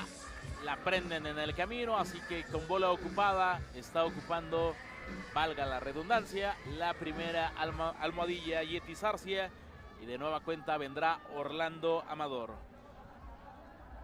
2 outs en la pizarra. No ha logrado hacer más daño después de ese primer rally importantísimo para el equipo de la isla. Acá rola que va hacia la inicial. Concluye este tercer capítulo. La pizarra sigue igual a 6 carreras para Cuba, 0 para Chinese Taipei. Nos vamos a la parte alta del cuarto episodio. Estamos en la recta final del primer match y ya está el número 47 en el cuadro de bateo para tomar su turno en este cuarto episodio. Así que ya le da la esférica el juez principal a remar contra corriente Chinese Taipei porque tiene 6 de diferencia y ya estamos llegando a la última parte de este cotejo. Imparable aquí para Shin Chi Tin Hua, número 47, a batear Lin Chi. Esta señorita que porta el número 7 en el uniforme de la selección nacional de Chinese Taipei. Viene el contacto por la tercera base. La toma el shortstop. A segundo out. A la inicial. Quieta. Llegó a tiempo la corredora. Poniéndole velocidad aquí. Gran jugada también defensiva del shortstop con el número 25. Nos referimos a Orlando Amador. Aquí por lo pronto Cao Chia-ji viene a batear. Esa señorita que conecta un toque de bola por lado de primera base. Viaja bien Briandi Molina, tira a la intermedia y está sacando a la corredora más adelantada. Buena jugada defensiva de Cuba. Del 3 al 2 está cayendo el lado de la intermedia. Bola ocupada para Cao Chia-ji. Y a batear Tuyu Hao, que abre nuevamente la ofensiva del equipo japonés. Aquí se voló la barda literalmente y eso es out por regla. El batazo fue de lleno a la tribuna que está entre tercera y segunda de ese lado. Cayó ya el tercer lado de la entrada. Vinieron a batear 4 jugadores orientales. Se queda uno en los senderos y no se anota carrera. 3 entradas y media. Cuba al frente a 3 outs de la victoria. Está ganando hasta el momento 6 carreras a 0. Es correcto, el equipo de Chinese Taipei no ha logrado abrir ese cerrojo cubano. Ahora de nueva cuenta está a la ofensiva. Ya tenemos el primer out en este cierre del cuarto capítulo. Tratando de despachar de manera rápida a los cubanos. La defensa de Chinese Taipei que juega profunda. Acá se va a apoyar con la barda. Pero es imparable para Núñez Portundo, que ya está por la inicial. Y vendrá Shakira Aspiazu Martínez a batear con su número 10. Reitero, dinamita absoluta la que tiene en su mano para conectar la esférica. Lo hace ahora por el rumbo de las paradas cortas, por la ruta 42. Está cayendo el segundo out, así que tenemos 2 outs en la pizarra. Shakira en bola ocupada está por la inicial. Momento para Yeti Zarcia Martínez. Así que también hay un movimiento aquí en la ofensiva. Es Yeti Zarcia. Y también teníamos corriendo por la segunda base a Claudia López Valera con su número 7, parecida físicamente muchísimo a Shakira, incluso hasta en la forma que se coloca el cabello con la gorra. Gran contacto por parte de Orlando Amador Molina, termina por ser out por regla, así que termina este cuarto capítulo del primer match entre Cuba y Japón, Cuba y Chinese Taipei. La pizarra a favor de los de La Habana, 6 carreras a 0. Nos vamos a la parte alta del quinto episodio. Vendrá el equipo de Chinese Taipei en su última oportunidad en esta quinta entrada a intentar hacer 6 carreras o morir en el intento. Si no las consigue, el triunfo será en este primer match para la selección nacional de Cuba. Hasta el momento Chinese Taipei no ha podido concretar un solo ataque. La primera entrada se fueron en 6 jugadores. En el segundo capítulo en orden, en la tercera también en orden. En la cuarta vinieron a batear 4 jugadores y en fin, no han podido concretar absolutamente ninguna ofensiva. Y ahora aquí continúa Cuba bateando. Regresan a las posiciones originales, Miguel. En segunda está Arcia. Se encuentra Loris por tercera base y ahora va a batear Briandy Molina. La pelota es sólida, no la puede contener el campo corto oriental. La pelota se va al otro lado y esto va a traer la carrera número 7 para el equipo de Cuba. Correcto, Charlie, amigos. Así que empieza a tratar de armar de nueva cuenta un rally el equipo cubano, que tiene la casa llena en estos momentos. Acá va a existir jugada. Y con esto termina ahora sí el cuarto capítulo. Se han marchado ya 4 entradas completas en este primer match. El equipo cubano por delante en la pizarra, 8 carreras a 0.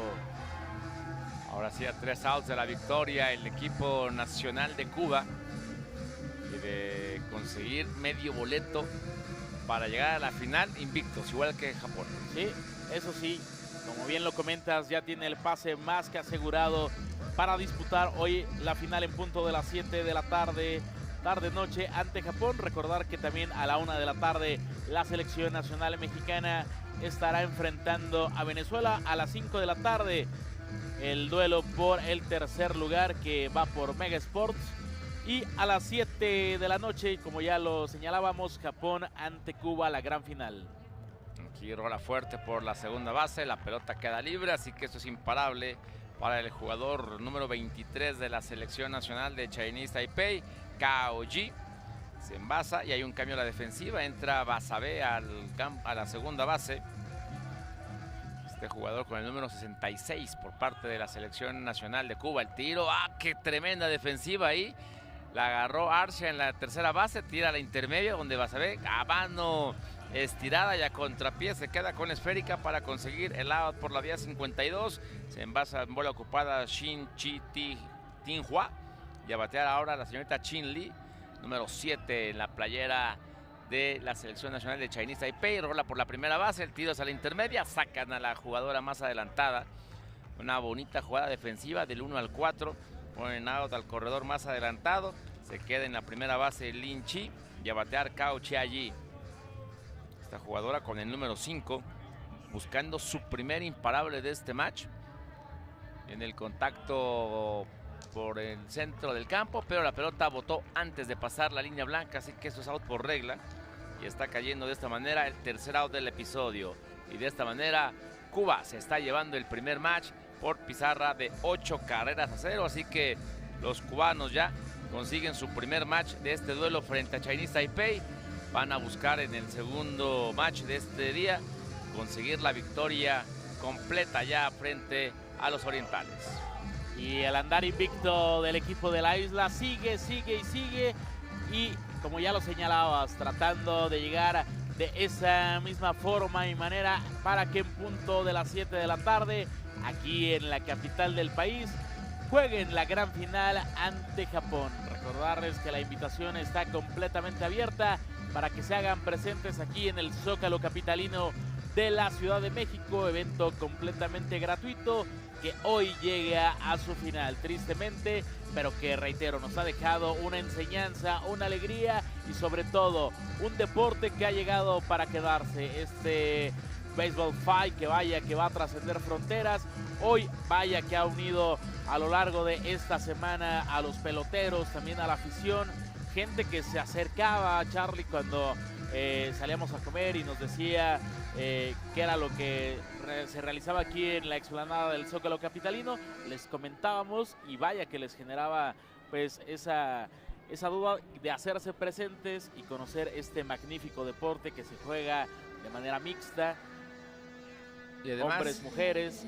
Perdón, Miguel, la gente que nos está escuchando aquí en la plancha, en el centro de la Ciudad de México, en el Zócalo capitalino, que están en diferentes áreas. También los invitamos a que vengan a presenciar la recta final de este encuentro entre Chinese Taipei y la selección de Cuba. Y posteriormente vendrá el duelo de México frente a Venezuela, dos países latinoamericanos fuertes. México buscando su victoria número 2 de esta super ronda, así que a todo el público les decimos que vengan, la entrada es completamente libre y pueden presenciar en este momento el tercer match.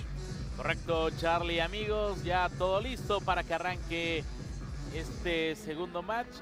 Cuba tratando de seguir invicta, como lo ha hecho a lo largo de esta semana. Así que arranca este segundo capítulo en la voz de Carlos Alberto Fernández. Gracias, Miguel. Viene el primer batazo del encuentro por conducto de Tuyu Hao y es dominado en la inicial. Está cayendo el primer out de la parte alta de la primera entrada. Ahora Cao Ji viene a batear como segundo en el orden. Conecta sólido, lo toma el segunda base, el tiro rápido a la inicial y de Núñez a primera base está cayendo el segundo tercio. De segunda a primera ya tenemos dos fuera rápidamente y ahora a batear con el número 47 Shin Chi Tinhua. Sin gente en los senderos, dos outs en la pizarra, se está jugando la parte alta del primer capítulo. Y en el contacto de este jugador sólido por el shortstop, lo toma bien y de buena manera el número 25 de la selección de Cuba, Orlando Amador. Su tiro es mejor al inicial, completa con Shakira para que esté cayendo rápidamente el tercer out. Y se fue la parte alta de la primera entrada, no trajo nada para Chinese Taipei, ahora Cuba vendrá a batear. Cierre del primer capítulo y ya está Orlando Amador Molina con su número 25, este primero en el orden, que ya nos acostumbramos a verlo conectar imparables a diestra y siniestra. Acá no me queda mal y ya se instala por la primera almohadilla. ¿Quién era tu amigo? ¿El de Japón o el de Chinese Taipei? No, el de Chinese Taipei, Charlie. Es Shin Chi Tinhua. Está en estos momentos sobre el terreno de juego mi brother. Él ni siquiera me conoce todavía, pero estoy seguro que formaremos una gran amistad. Como tú la hiciste con Sylvester, que ya... Oye, estoy esperando que subas tu foto con Sylvester en las redes sociales. Ahora que acabe el evento, subiré todo el material fotográfico. Perfecto, perfecto. Por lo pronto ya son 2 hombres en las bases para el equipo cubano. Viene el contacto aquí, pueden sacar en la segunda a Briandy Molina, es así. Así que quedarán en las esquinas Orlando Amador y Núñez Portundo. Vendrá Shakira Aspiazu con su número 10 a tratar de abrir la pizarra con un sencillo. Esto se colocaría a favor del equipo cubano. Únicamente un out en la pizarra. Cierre del primer episodio de este segundo match. Conecta a la esférica por el rumbo de las paradas cortas. No logra quedarse con la esférica de manera correcta. Así que ya timbra la primera carrera del equipo cubano. Cuidado con el rally que logra armar el equipo de La Habana. La casa está, iba a decir está llena, semillena. Lo que pasa es que también al alzar la mirada, la manga roja del jugador de Chinese Taipei me confundió con el jersey del equipo cubano. Por lo pronto, ahora sí se llena la casa, producto del imparable de Yetis Arcia Martínez. Así que vendrá Orlando Amador Molina. Momento peligrosísimo porque este hombre también tiene un cañón en esa mano. Conecta por el rumbo de la segunda. El tiro que viene hacia el inicial, no logran hacer el out, así que por lo pronto ya manda al Pentágono a un hombre más y son 2 carreras de ventaja para el equipo cubano. Viene de nueva cuenta Briandy Molina Elías a la caja de bateo. La casa está llena. Shakira, Yetis y Orlando. Briandy con la responsabilidad de acrecentar esto para el equipo de La Habana. Conecta la esférica por la primera. Trata de quedarse con la misma, la defensiva de Chinese Taipei con las manos de Lin Chi. No lo logra. También jugando de manera práctica porque un mal tiro y esto se termina por vaciar y evidentemente por acrecentar para el equipo cubano. En el contacto por el rumbo de primera a segunda, la casa sigue llena, fabricando a cuentagotas el equipo cubano, pero de manera segura. Y ya son 4 carreras para los de la isla, así que al cierre de este capítulo que se está extendiendo en tiempo, forma y carreras, ya los cubanos están por delante. Un equipo cubano que, recordar, está invicto, jugando gran pelota de Baseball 5. Aquí el tiro hacia el Pentágono, ya cayó una carrera más, pero por lo pronto también colocan fuera a la número 10, Shakira Aspiazu Martínez, que es el segundo out del cierre de este capítulo, pero quedan hombres en segunda y tercera. Viene Yetis Arcia Martínez a tratar de incrementar esto. Le da la esférica el juez. Levanta la misma, conecta de manera tranquila por el rumbo de la tercera base. El tiro a la inicial. Esto ha terminado con ventaja de 5 carreras a 0 en el cierre del primer episodio de este segundo match. Vaya defensiva que nos mostró aquí la antesalista de Chinese Taipei, tirando en plena carrera para conseguir el tercer out de la entrada. Ahora batear el equipo oriental, que ya está perdiendo 5-0 a la altura de la parte alta de la segunda entrada. La defensiva cubana va a sufrir algunos movimientos. Aquí va a abandonar el encuentro el número 46, Roy Vélez Núñez, y seguramente en su lugar entrará Basabe, como lo hizo en el match anterior. En un momento más desconfirmaremos este cambio. Va a haber otra salida. También sale Shakira Aspiazu de la defensiva y entra en su lugar a la primera base Claudia Lores, efectivamente, y entra el número 66, en este caso Cristian Basabe. ¿Existe algo que haga mal el equipo cubano, Charlie? No, prácticamente nada. Viene la primera jugadora, Chin Lee, saca el batazo por la segunda base y se estrenan a la defensiva los 2 nuevos integrantes de este equipo nacional de Cuba, consiguiendo el out de segunda a primera.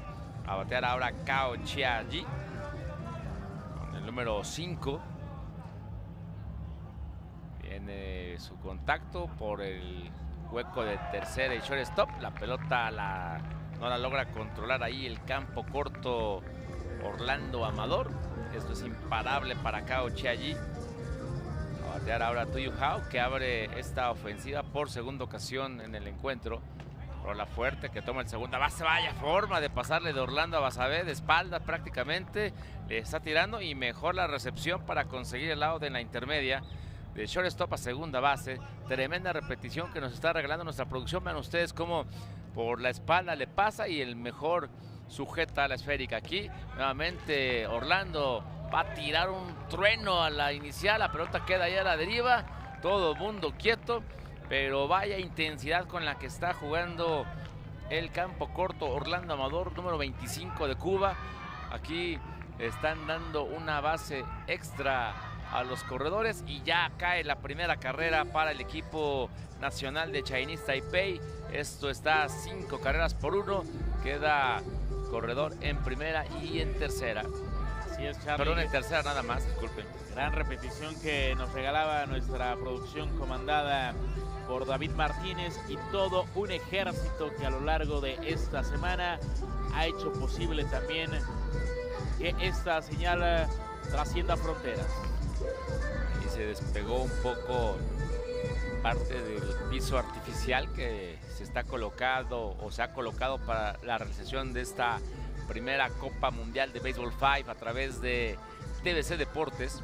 Se coloca ya en el cuadro de bateo el número 47, Shin Ti-Thin Hua, que va a venir con su contacto por lado de los derechos. Saca un batazo fuerte, no lo puede controlar Amador. Esto es un imparable y además es productor de la segunda carrera para el equipo de Chinese Taipei. 5-2 la pizarra, se está jugando la parte alta de la segunda entrada. Orlando Amador, la verdad es que nos ha demostrado cosas muy buenas a la defensiva y también ofensivamente hablando. Es el primer bat de la selección de Cuba. Ahora la número 7, la señorita Lin Chi, viene por segunda ocasión en este episodio. Conecta un flycito, lo busca Basabe, el segunda base, se queda de aire con esférica y está cayendo el tercer out de la entrada. Así que vinieron a batear 6 jugadores de la selección nacional de Chinese Taipei. Se anotaron 2 carreras y se acercan en la pizarra. Ahora están cayendo después de entrada y media. 5 carreras a 2. Y logró romper el cerrojo el equipo asiático que le había sellado la ofensiva. Gran defensiva por parte del equipo de La Habana, que de nueva cuenta tratarán de incrementar su ventaja porque es el turno de batear para los cubanos. Ya lo hace Amador, rumbo que toma la esférica entre primera y segunda, así que un imparable más. Incontables los que ha fabricado, impulsado Orlando Amador Molina en esta semana que hoy concluye. Y ahora el turno es para Briandy Molina. Conecta de manera tranquila por el centro del diamante. El tiro que va hacia la segunda. Quieto todo por el momento. Pide paciencia Lin Yu Chiao. Así que ya coloca 2 hombres el equipo cubano de nueva cuenta. Viene Cristian Basabe Sierra a hacer contacto con la esférica. Lo hace por el rumbo de primera y segunda. Aquí pueden poner fuera a Briandy Molina. Es así. Así que tenemos el primer out del cierre de este segundo capítulo. El primer match fue para el equipo cubano. En este está por delante en la pizarra 5 carreras a 2. Un out en la pizarra y corredores en las esquinas. Turno para Claudia López Lórez Valera. Conecta la esférica. Va a llegar a la inicial. Y timbra también por allá en el pentágono Orlando Amador Molina. Así que empieza a incrementar de nueva cuenta la ventaja el equipo de La Habana. Turno para Yetis Arcia Martínez.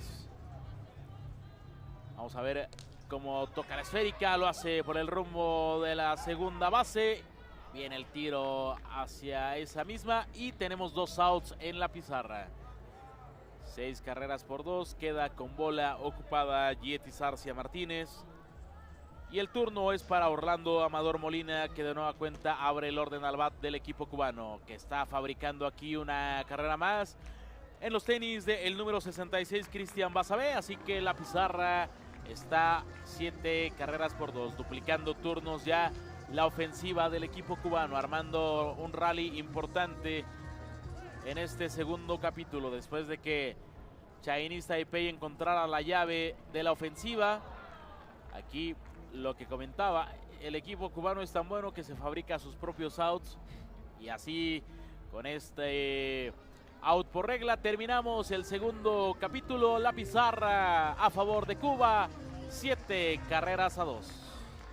Nos vamos a la parte alta de la entrada número 3 de este segundo match, con ventaja de 5 anotaciones a favor del equipo cubano. Ahora a batear la selección nacional de Chinese Taipei, lo hará por conducto de quinto, primero y segundo, Cao Chia-ji, Tu Yu-hao y Cao Ji. Ya se encuentra en el cuadro de bateo la señorita Cao Chia-ji, va a venir a conectar. Hay un cambio en este momento, es la número 6, Lin Yu-chiao, es la bateadora que está tomando su turno en este momento, out por regla. Vaya situación, entró a batear de emergente e inmediatamente fue puesta out. Ahora el número 17, Tu Yu-hao, conecta y es out por regla también, porque la pelota botó antes de atravesar la línea blanca, la que une las rayas de tercera y de primera base. Y como flash tenemos ya 2 tercios. Ahora a batear el número 2 en el orden al bat por parte del equipo asiático, con el número 23, Cao Ji, se envasa con imparable por la zona del campo corto. A batear el tercero en el orden, Shin Chi-ti-hua, número 47 en la playera nacional de Chinese Taipei. Corriendo por la inicial se encuentra Cao Ji, rola fuerte por la segunda base, no se puede quedar con ella, pero el rebote le favorece a Orlando Amador, que toma, pisa la intermedia y está cayendo el tercer out de la entrada. Vinieron a batear 4 jugadores de la selección nacional de Chinese Taipei, se quedó uno en los senderos y no se anotó carreras. Han ido 2 entradas y media en este duelo entre Chinese Taipei.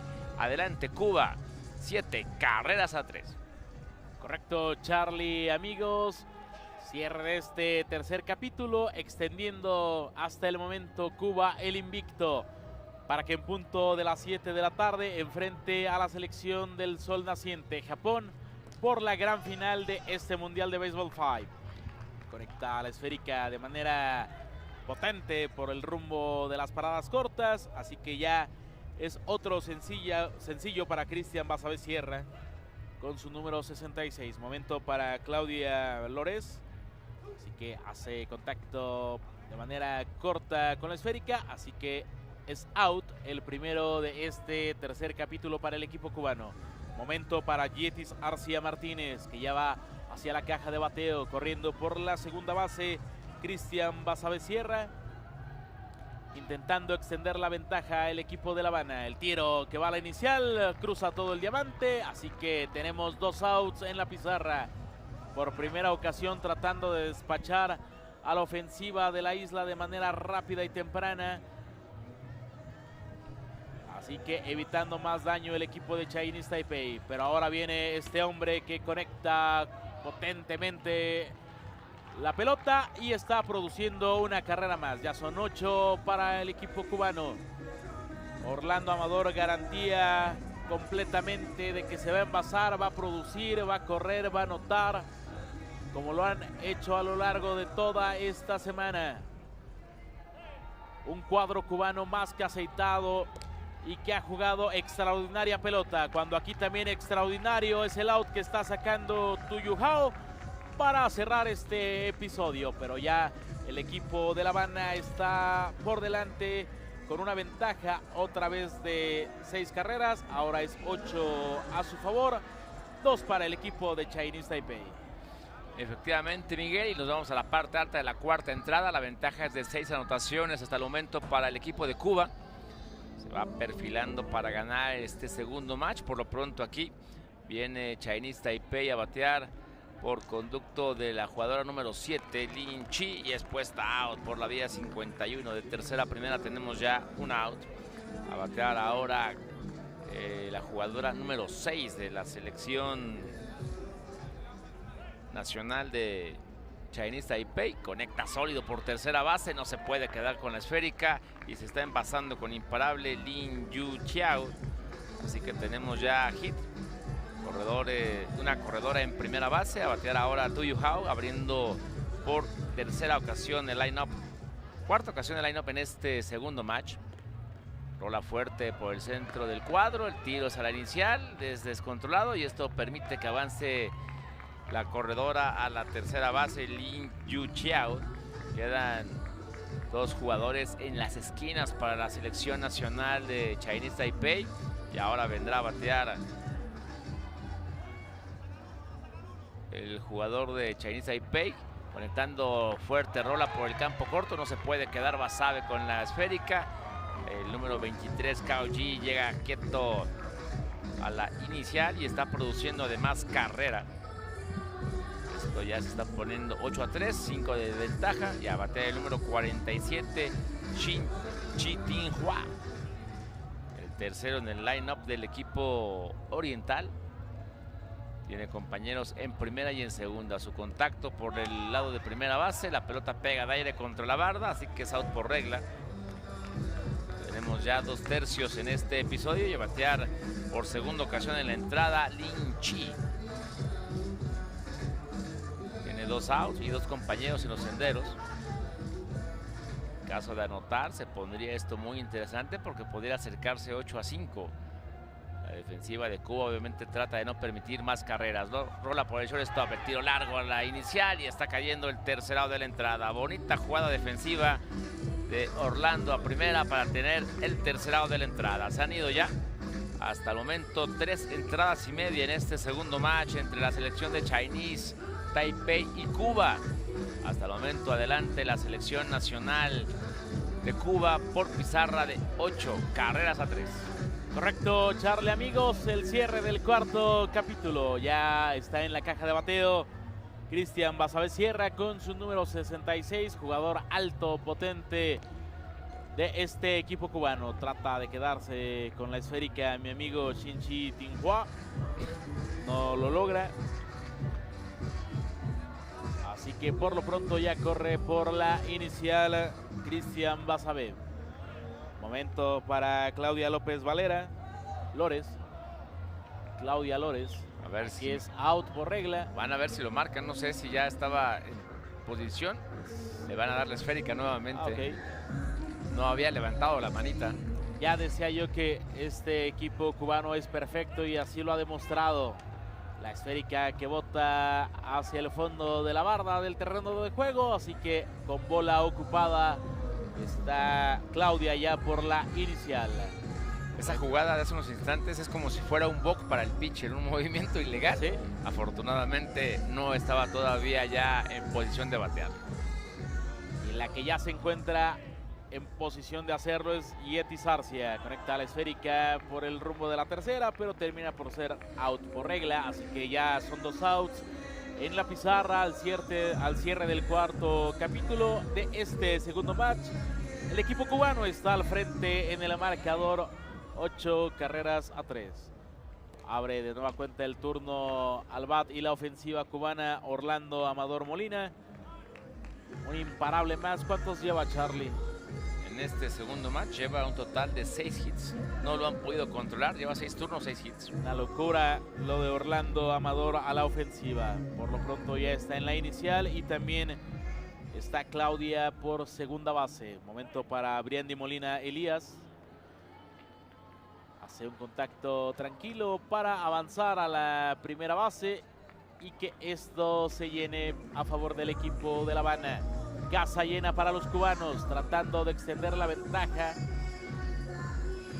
Y además ya a tan solo 3 outs de la victoria y continuar el invicto. Una marcha perfecta a lo largo de toda esta semana. En el contacto, gran defensa por el rumbo de la inicial. Se sumerge de manera impresionante el Lin Chi. Así que cae el tercer out de este cuarto capítulo. La ventaja sigue siendo para el equipo cubano, 8-3. Nos vamos a la parte alta de la quinta entrada. A 3 outs de la victoria, el equipo nacional de Cuba está ganando 8-3, son 5 de ventaja. Chinese Taipei tendría que anotar en 5 ocasiones para empatar el encuentro, por lo menos, y mantenerse con vida. Por lo pronto ya está Lin Yu Chiao bateando y es dominada por la vía 31. Tenemos ya el primer tercio de la parte alta de la quinta entrada, a 2 de la victoria el equipo cubano.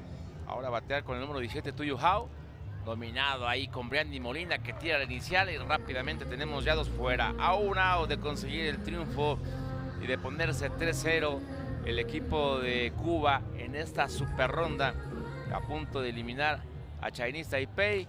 Chao Ye Hao toma el campo corto, tira rápido la inicial, quieto, le metió velocidad a Cao Yi con imparable. Su cuarto hit del partido para Cao Yi. Ahora batea el número 47, tercero en el orden al bate de Chinese Taipei, Shin Chi Tin Hua. Viene a batear la defensiva de Cuba buscando un out para ponerle punto final a este match y concretar su victoria. Rola por la tercera base, aquí se va a acabar. Tiro la inicial, out en la primera y concluye el encuentro con triunfo para el equipo nacional de Cuba por pizarra de 8 carreras a 3. Está ganando el match número 2. El primero se lo llevó 8-0 y ahora está ganando 8-3 y de manera invicta se coloca Cuba en la gran final de esta primera edición de la Copa Mundial de Baseball 5. Al igual que Japón, los dos equipos estarán enfrentando a partir de las 7 de la noche, ambos con récord de 3 ganados y 0 perdidos. Correcto, Charlie. El andar invicto del equipo de La Habana ha sido más que perfecto a lo largo y ancho de esta semana. Lo han hecho también o lo han duplicado en el Supermatch. Ahora festejan de manera efusiva. Saben que están jugando de manera increíble, imparable, realmente extra normal lo que hacen a la ofensiva, a la defensiva. Unos atletas en toda la extensión de la palabra que ahora aplauden al público presente aquí en la plancha del Zócalo capitalino. Se unen en abrazos con el equipo de Chinese Taipei, también enalteciendo este respeto entre ambas escuadras, algo que también vaya que ha quedado explícito a lo largo de esta semana, un respeto mutuo entre todos los equipos que se han enfrentado, y esto es parte de lo que nos da y garantiza Baseball 5, un espectáculo increíble, algo que realmente nos ha dejado con la pupila más que alegre, un buen sabor de boca. Y recordar que en esta primera edición que se realiza en la capital de la República Mexicana, pues ha sido un gran evento que a las 7 de la tarde, tiempo del centro de México, sabremos si se corona el equipo cubano de manera invicta o Japón le hace la maldad. Vaya que también tiene con qué el equipo asiático, un equipo que ha sufrido por momentos, lo hizo ante Lituania, por momentos hoy también en la mañana le cerró la llave de la ofensiva el equipo de Túnez, pero vaya que también saben jugar Baseball 5, así que ahora el equipo de Cuba se toma un par de fotos y escucharemos atentamente la entrevista al equipo cubano. Realmente el andar invicto tratará de consagrarse en minutos más tarde o en horas más tarde. Así que ya estaremos escuchando. ¿En 2 minutos? En 2 minutos, Charlie. En 2 minutos, que serán 5 horas más o menos. 2 minutos tiempo, Miguel. 2 minutos tiempo, Miguel Ramos. 7 horas el tiempo correcto. Así que dejamos el audio del terreno de juego para escuchar el sentir de los peloteros cubanos. Es Briandy Molina. Aquí estamos junto a Briandy Molina. Hoy a las 7 p.m. y Cuba cumple con lo que planificó, terminar invicto. Sí, fue el primer objetivo que se planteó el equipo de Cuba, llegar invicto a la final de la Copa del Mundo. ¿Están contentos, por supuesto? Claro que estoy contento, yo y todos mis compañeros. Y decirle al pueblo de Cuba que espere el título mundial, que eso viene. Y por supuesto invitar a los presentes para las 7, Cuba-Japón. Sí, ya de decirle a todo el pueblo de México que se venga a ver este partido, que va a ser un gran espectáculo. Bien, muchísimas gracias. Briandy Molina, uno de los que está pugnando por ser también el jugador más valioso de este torneo.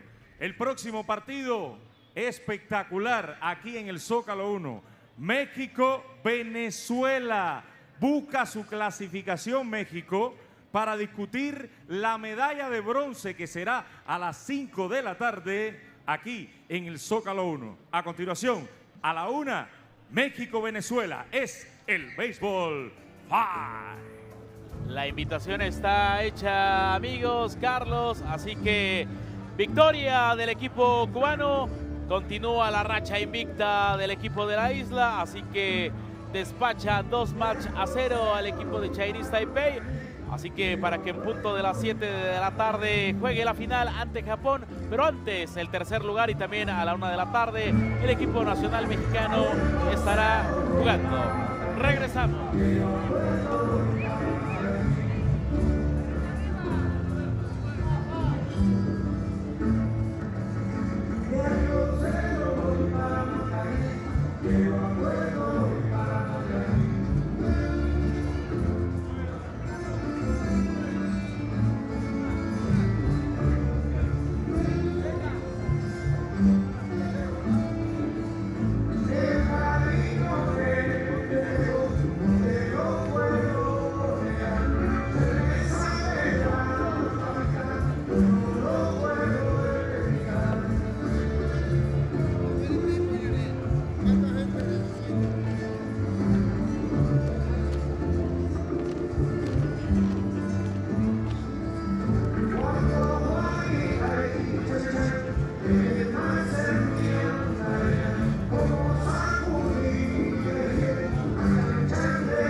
A continuación, partidazo México-Venezuela. Celebra Cuba.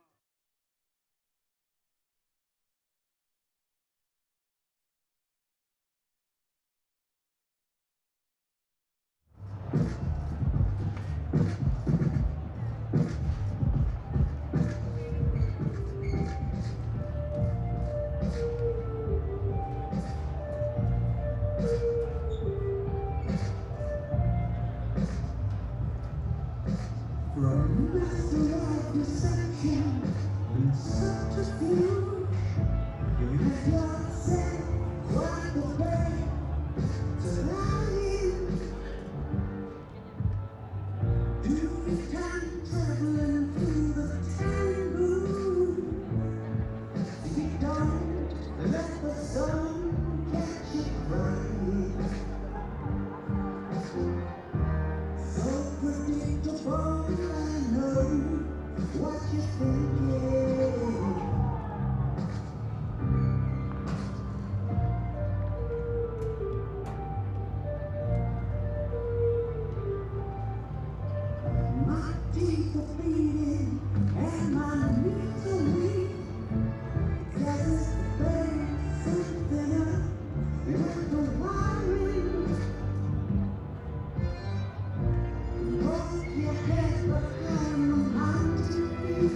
esa vida es una sola, no quiero esperar. Estoy aquí con todo lo mío, quiero será. Esta es la espera, no me animo a batalla. La mujer tan buena, hombre esta vaina. Soy Venezuela, la candela verde.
El tiempo que pasamos juntos como que lo dejamos perder. Yo sé que estoy borracho, pero tengo todo el rico que dejamos beber. Tú y yo, bebé, haciendo de todo. Tú estás mal, todo puede ser tú y yo. Tú estás solita y yo también estoy solo. Toma que algo vamos a pelear, hacer de todo. Quiero más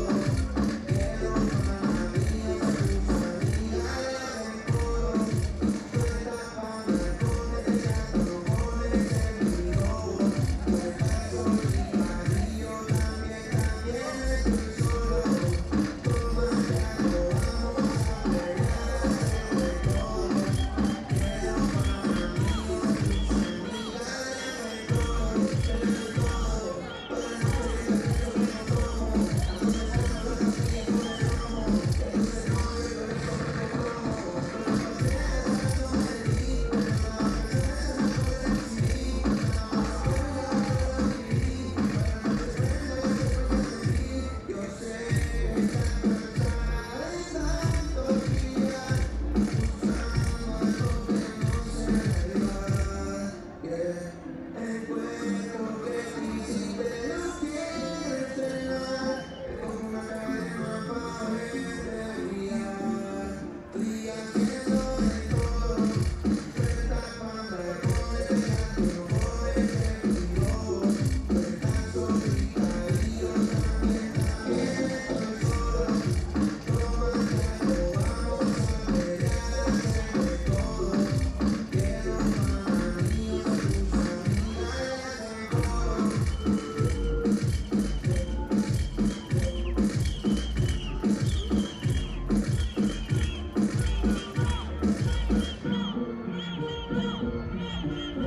amigas en coro. A continuación, el himno de la Confederación Mundial de Béisbol y Softball.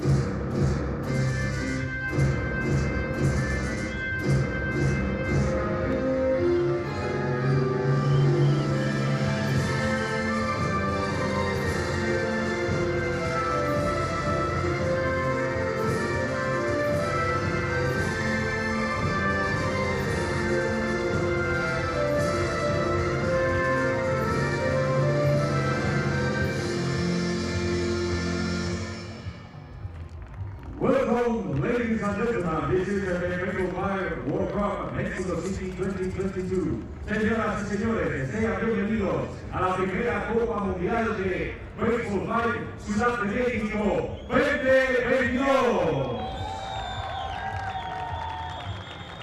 A continuación, el encuentro entre los equipos de Venezuela y México. Le presentamos al equipo mexicano.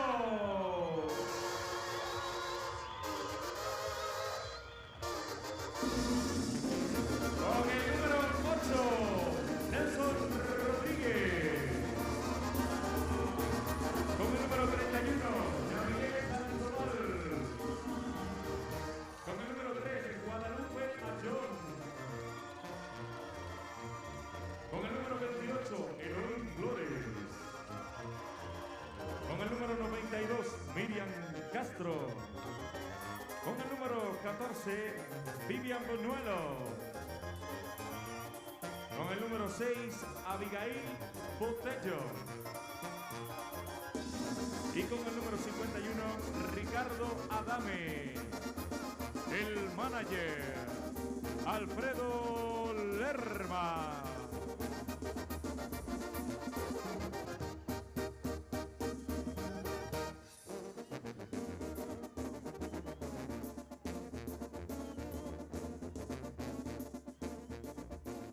A A continuación le presentamos el equipo de Venezuela que sale como Home Club.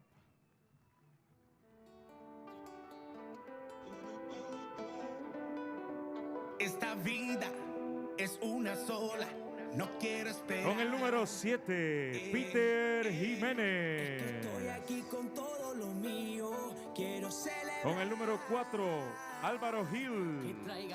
Con el número 1, Joelis Colina. Con el número 6, Luis Márquez. Y con el número 5, Esquia Rengel. Estos son los 5 titulares. Los suplentes, con el número 2, Lauren Vázquez. Con el número 8, Jotaniel Sánchez. Y con el número 3, Valerie Torres. El manager, Zorrilla.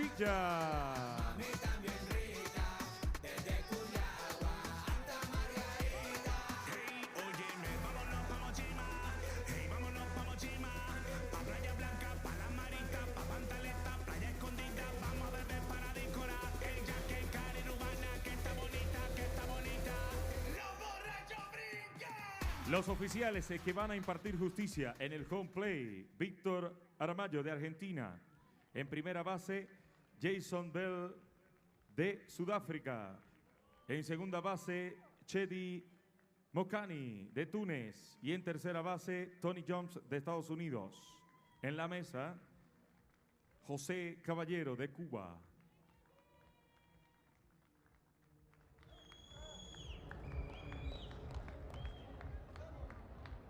Por favor, todos de pie, descúbranse sus cabezas. El himno nacional de México.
A continuación, el himno nacional de Venezuela.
Todo listo para disfrutar de este encuentro.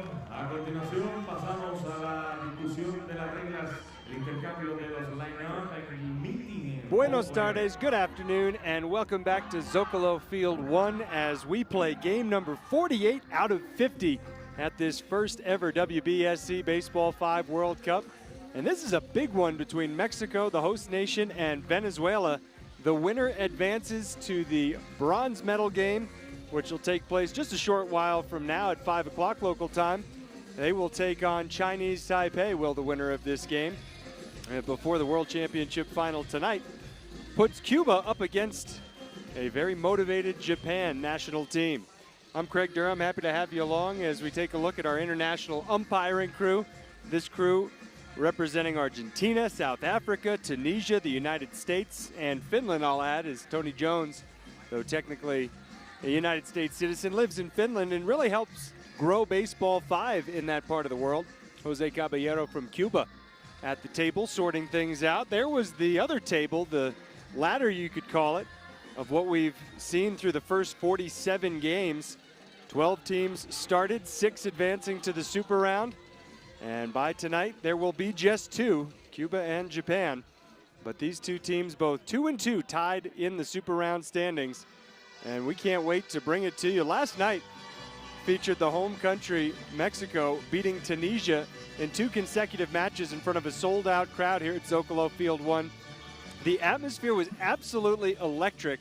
That was a joy to watch and just a joy to be a part of, as this entire tournament has been. And credit the WBSC and President Ricardo Fracari for having a vision and executing that vision. This is 5 years in the making, and it will not be the last. I'm quite sure of that.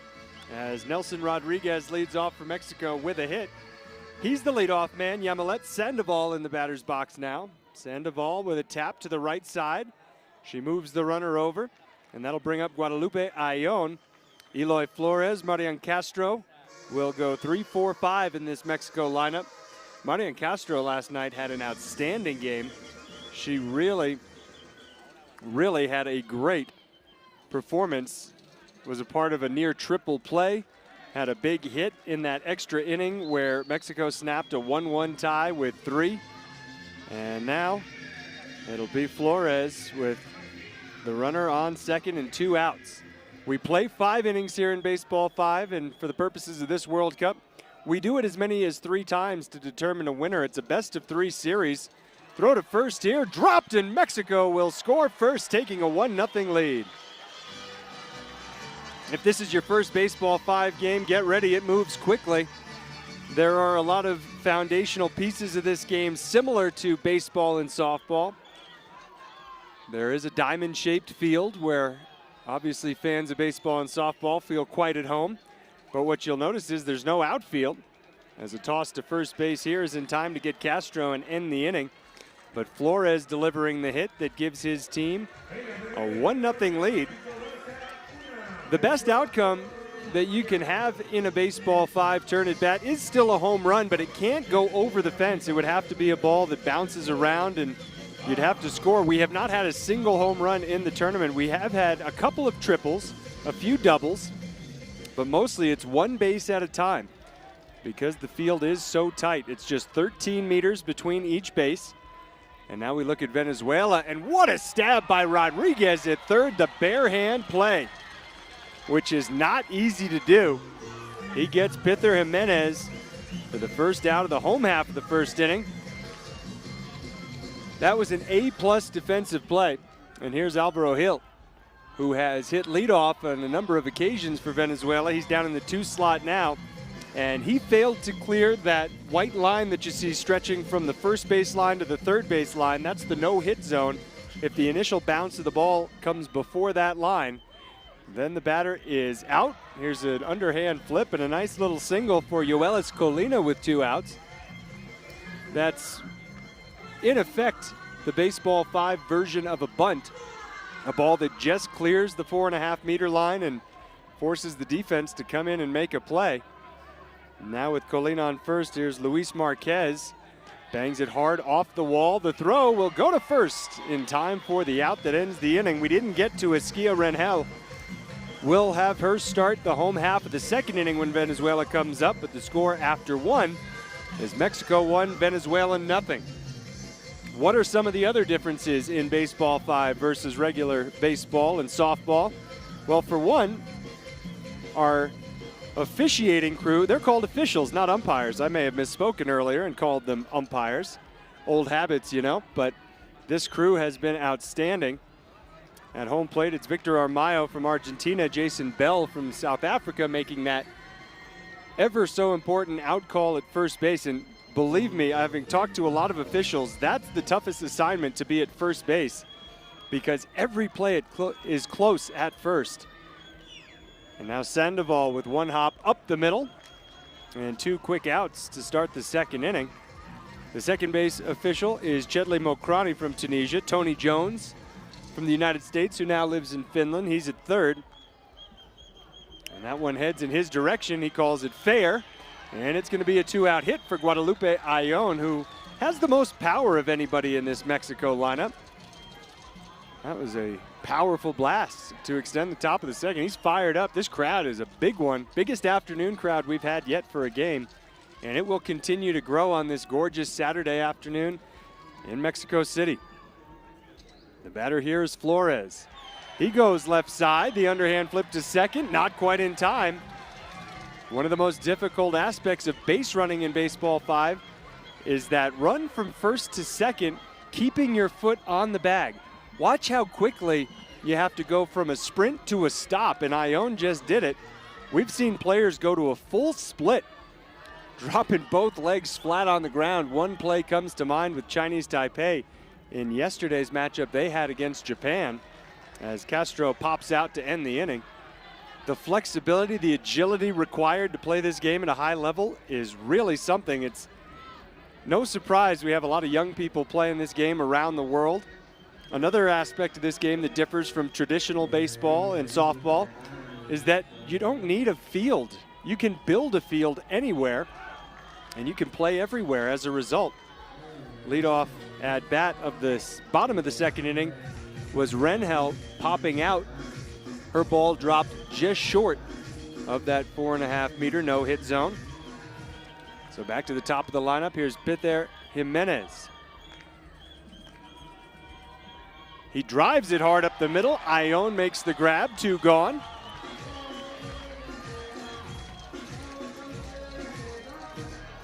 Alvaro Hill, the batter now. This game has its roots in Latin America. It's pretty conclusively decided that Cuba and Venezuela have really well-established histories of playing similar games to Baseball 5. In Venezuela, they call it pelotica de goma, which roughly translates to little rubber ball. And you talk to some people associated with the Venezuela Baseball 5 movement, and they see this game as really just a globalization of pelotica de goma. But by the same token, in Cuba, they play cuatro esquinas, a 4 corners game that is the same spirit.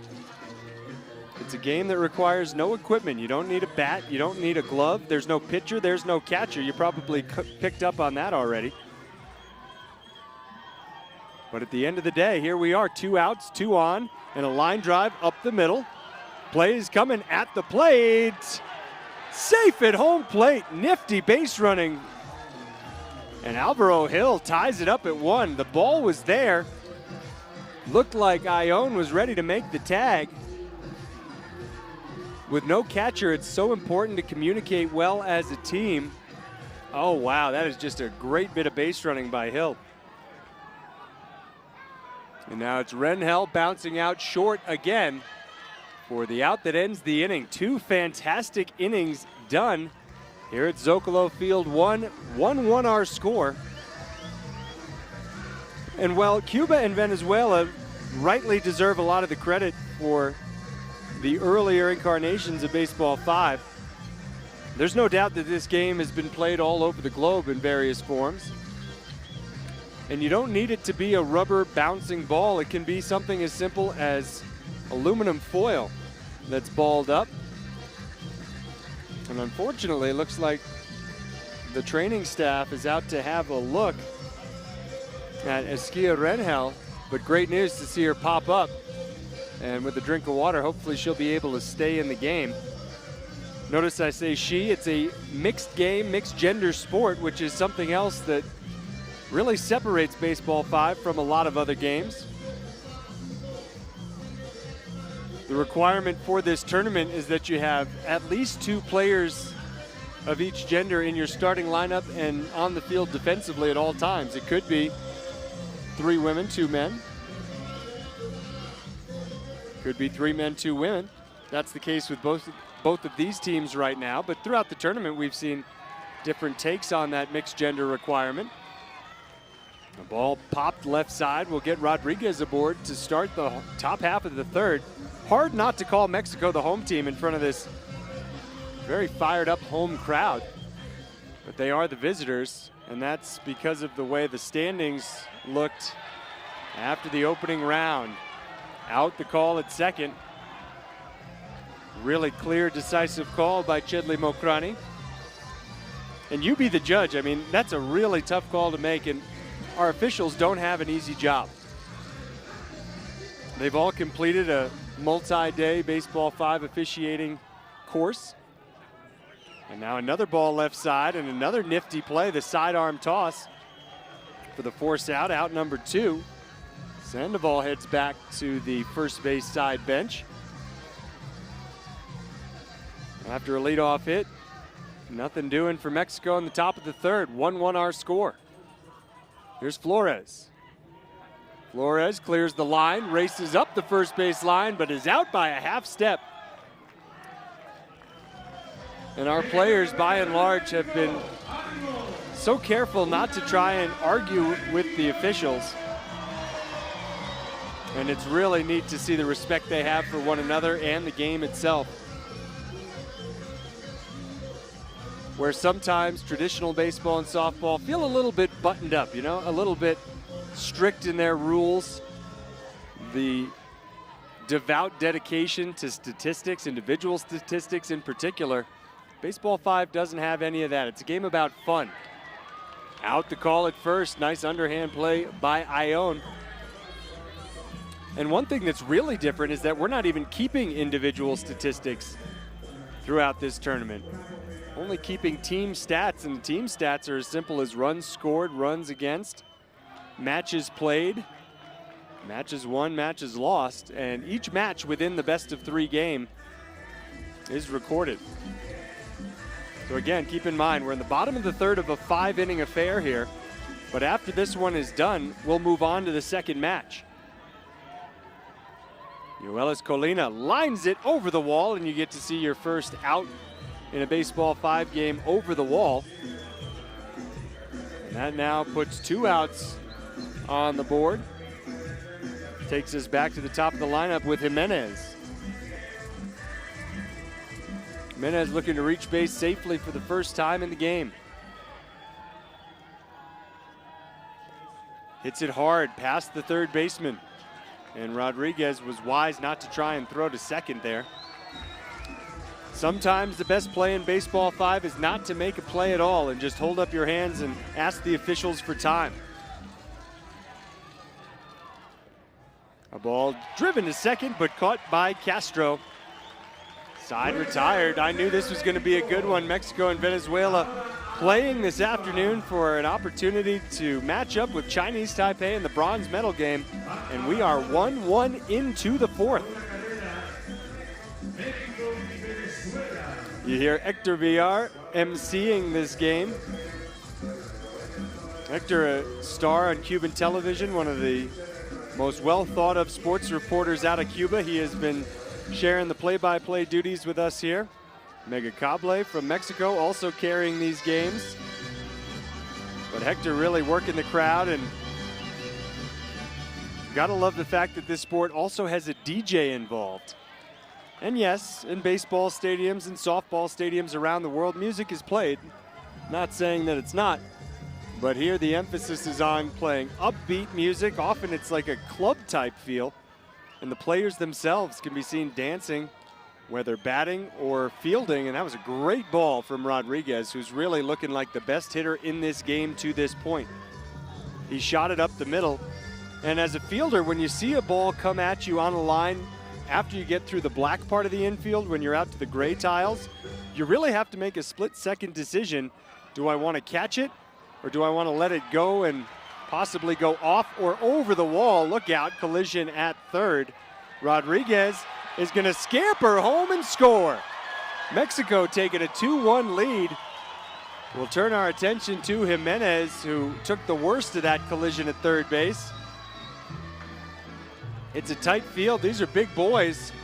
And look at this collision here. You see how Rodriguez made himself big to try and block the ball. And the run-scoring play will have a runner on second with one out for Mexico in the top of the fourth. But this is the second Venezuelan player that's required medical attention through the first 4 innings. As far as I'm aware of, we have not had any serious injuries at this tournament. We've had a lot of these instances where a player will go down, but credit our training staff for the really good work they're doing to make sure that everybody continues to play, oftentimes right through the pain. A medical staff of 4 doctors has been right on site to run out onto the field and do whatever's been required to keep everybody healthy.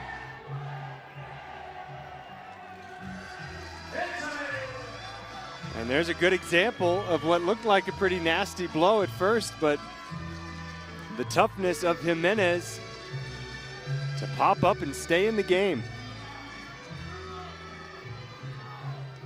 Big opportunity for Mexico to double the lead. There's only been a 1-run lead in this game. It was 1-0 in the first. Venezuela tied it up in the second. Now with 1 out, it's Sandoval at second. And Ione gets under it, pops it out of play. Does happen from time to time, no matter how well trained these players are, not to launch it off or over the wall. They're all human, and sometimes the ball gets away from you. So now it comes to Eloy Flores. One of the best places you can put it is up the middle between the second base defender and the second base square. It's not a bag, it's not elevated. It's just a white tile instead of a black or gray tile. And there's a ground ball to short and an out to end the top of the fourth inning. But Mexico doing what they have to do to get back in front. 2-1 the score.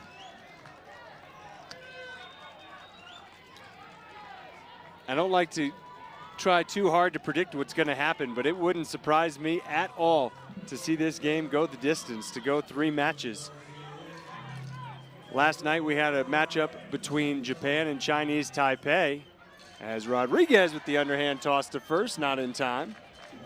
Kind of a quick ball put in by Jimenez.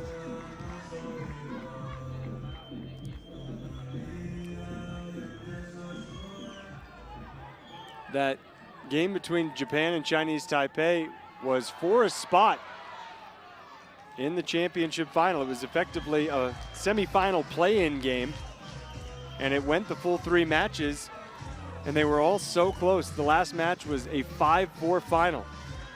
Japan won the first by 2, Chinese Taipei won the next by 2, and then Japan took the last one. Throw goes to third here, and that's not in time to get the out. So the bases are loaded. That game between Japan and Chinese Taipei, 1 hour and 28 minutes. Second longest game of the entire tournament. That's another crucial element to Baseball 5, is that it's a fast game. Each match lasts roughly 20 to 30 minutes. So you can be done in about 40, 45 if you don't go 3. Here's a throw home, a tag, and an out at the plate. Force play was on, but again with no catcher, it means your infielders need to communicate with one another about who's covering home. In this case, it was Flores who took the grounder and led the short midfielder, Guadalupe Ione, towards the dish. Now Castro makes the catch and goes to third for a double play. Heady play by 92 for Mexico. She's fast becoming a fan favorite. And we will head to the 5th inning. Mexico looking to tack on some insurance, leading Venezuela 2-1 after 4.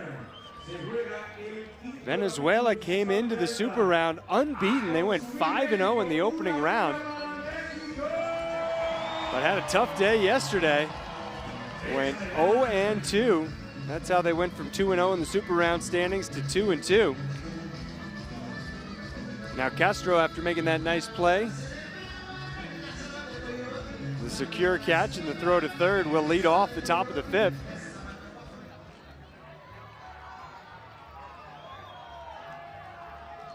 Players have to be very careful with the footwork so they don't leave the batter's box, that square right behind home plate. If even a toe touches the white outside the black batter's box, then the player gets called out by the home plate official.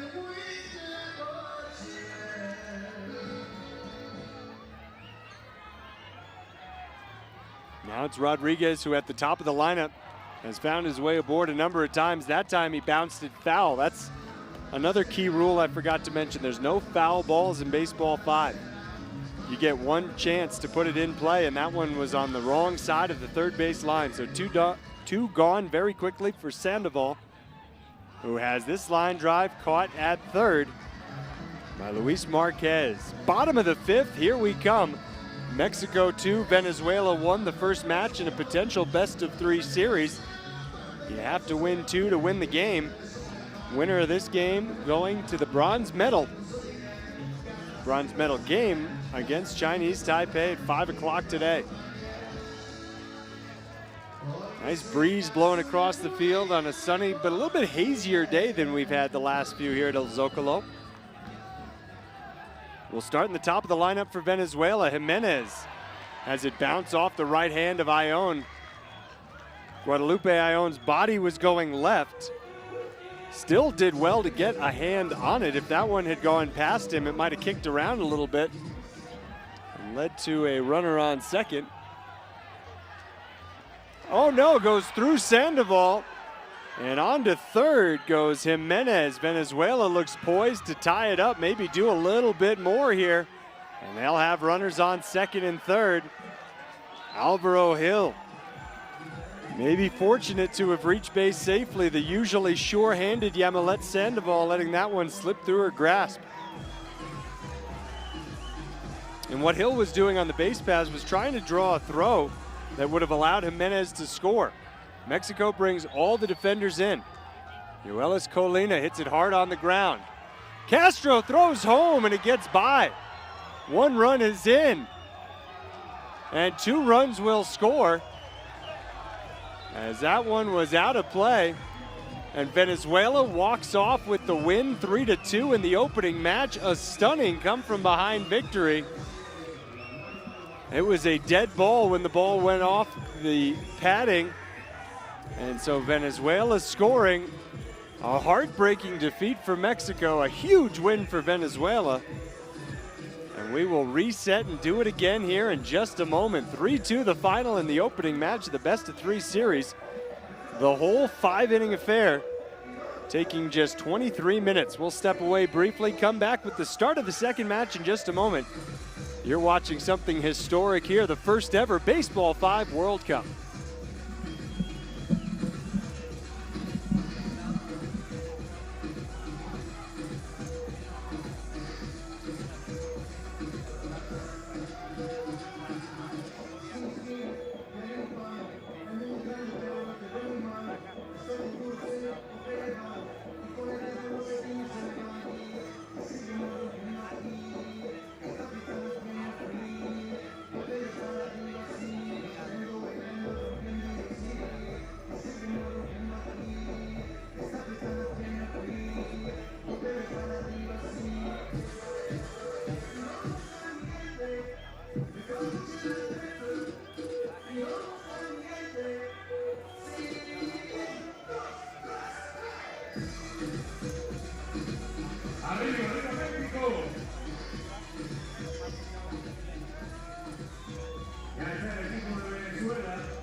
Well, you just saw how quickly a Baseball 5 game can change.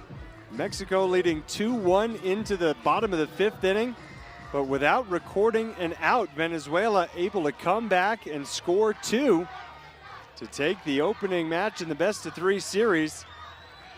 And there's a throw over to first in time to get Rodriguez, and give a lot of credit to Luis Marquez. He's gutting it out down there at third. Obviously not feeling 100% after that collision at third base a short while ago. But making the plays for his team. Here's Sandoval, who bounces it up the middle, and it's thrown wide of the first base bag, so she reaches. Sandoval, who let a ball slip through at first base that helped Venezuela on its way to that come from behind win. An important first base runner for Mexico. Really important that they get some positive momentum out of this first inning. Good recovery. That was Pither Jimenez, who didn't cleanly catch the line drive, but had the wherewithal to go down and pick it up for the sidearm toss over to second. 2 down. Flores blasting it over the wall for the out that ends the inning. Base runners for Mexico, but nothing more. And we'll go to the home half of the first. No score yet. It really is a game of momentum, and it'll be so important for Mexico to keep the spirits high. As deflating a loss as they really could have suffered there in the first of this best-of-3 series, you don't have very long, just a couple of minutes, as you saw, to turn the page, and you do get to start from scratch. So we'll see how the defense looks for Mexico here. They were rock solid in the first few innings of the first match, but faltering down the stretch. And that ball was incredibly well placed by Jimenez. Not often you see the line drive make it through the black onto the gray. And great stuff, Venezuela. Now with a 2-on, none-out situation. Thinking about momentum, I want to go back to yesterday when Venezuela played Japan. That was a scoreless game into the 5th inning, and Japan walked off with a 1-0 win in the bottom of the 5th. Really took the wind out of the sails for Venezuela. And now a throw home. Everybody's going to be safe. Ball bouncing around, and it's 1-0 Venezuela with none out. And runners on second and third. It was just like Venezuela couldn't get up again after losing that heartbreak walk-off to Japan in the opening match. And I think it was 6-1 the final score in the second match. Now off the knee of Castro. Run scores, throw goes home. And it'll be second and third with 2 runs in. Venezuela looking strong. Looking for their first victory of Super Round play. Mexico went 1-1 yesterday. Venezuela went 0-2, but it's all Venezuela all of a sudden. When you go back to the bottom of the 5th inning now, that's 5 runs that this team has scored without an out having been recorded against them. Mexico needs to stop this here. Maybe you concede those last 2 runs if you can get a couple of outs. It slips past Castro, another run in. Throw went to third. Flores didn't need to make that throw. That's where you really want to call for time immediately. Throw your hands up and get the officials' attention. Mexico in a heap of trouble. They do get the first out of the first inning. With time called, the runner at third will be Jimenez. A 5 spot for Venezuela. Venezuela looking poised to reach the bronze medal game. I think anything less than a medal for Venezuela would have been a big disappointment. That ball looked short. Looked really short of the line. And the reason that that matters is because the run scores, the out was made at first, but if the call had been out on a short hit, then the runner wouldn't have been allowed to advance. As it stands, 6-0 Venezuela. Base is empty. And a nice get by Flores, but no chance to make the play.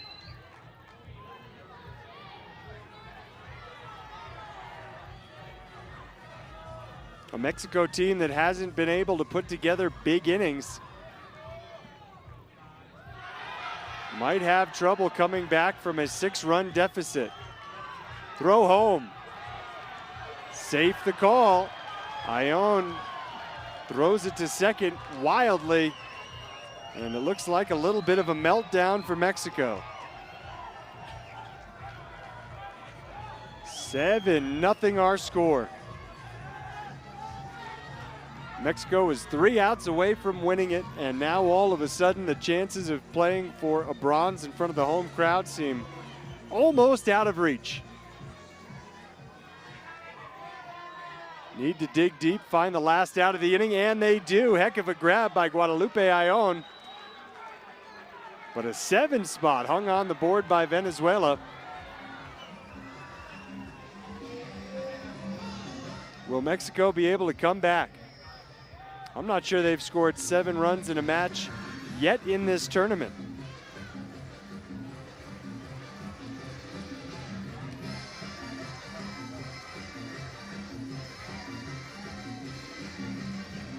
Through 17 matches played, Mexico has only scored 31 runs, not counting the first match today.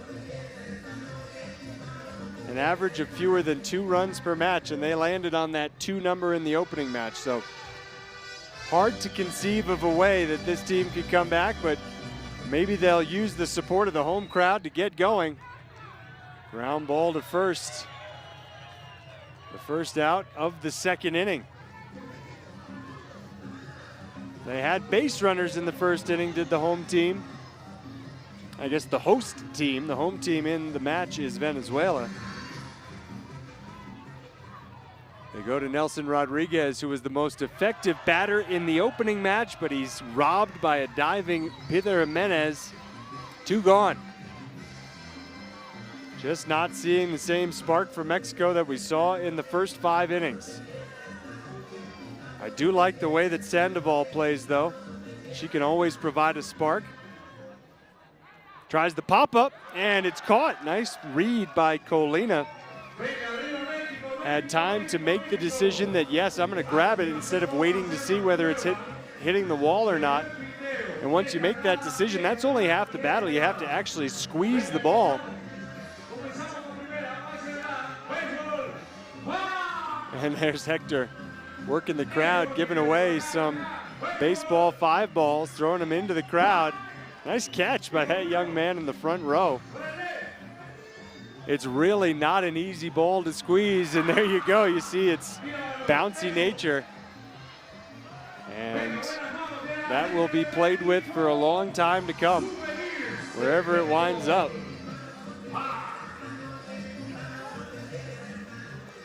Leadoff batter in the home half of the second, Alvaro Hill. He hits it up the middle. Good job by Ion to stay with it, even though he was fumbling the initial line drive, which you can't fault him for.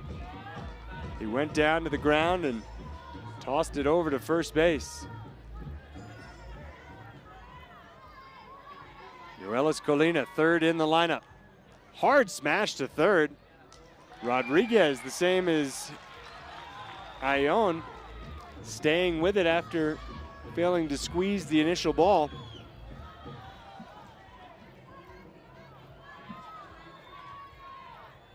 Two quick outs, exactly what Mexico needed here in the second. A hard hit and a base runner in Marquez. Talking about the runs scored for Mexico and the runs allowed, 50, so that's a -19 in run differential. For Venezuela, the run differential through the first 5 days of the tournament is +15. Before this one, they had scored 54, only allowing 39. The leader in run differential in the tournament, and it's almost unfair how good they've been, Cuba, 104 on the plus side, having scored 114 and allowed just 10 runs.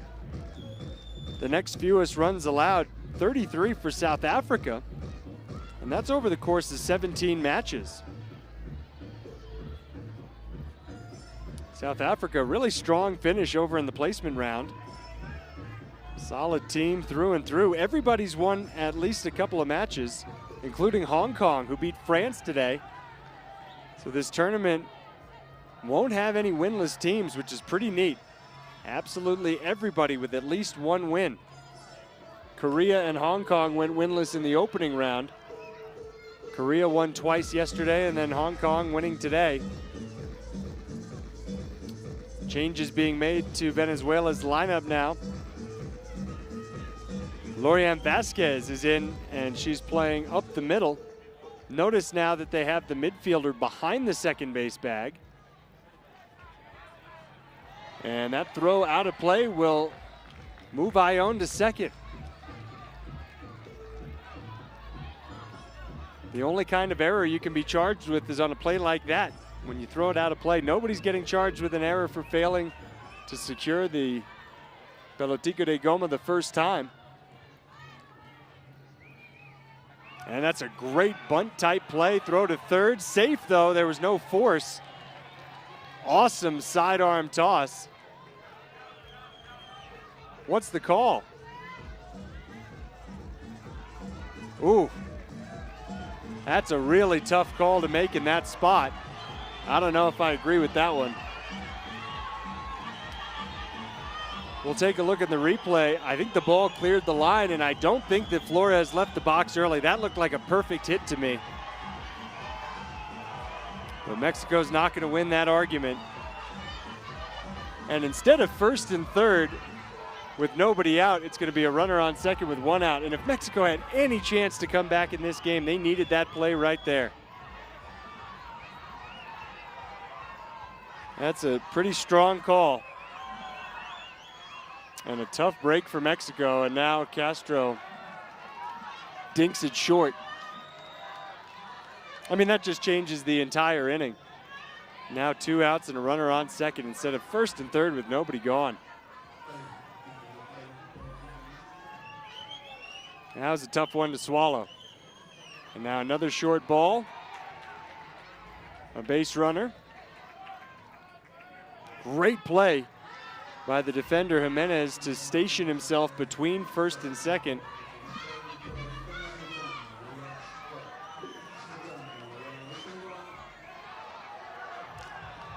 And Sandoval just dropped it there, and what a tough way to end that inning for Mexico. Looked like it had a lot of promise, but the top of the third comes to an end with 2 runners left stranded and still no runs on the board for the host nation. Venezuela with a 7-0 lead. Team needs to stay up defensively.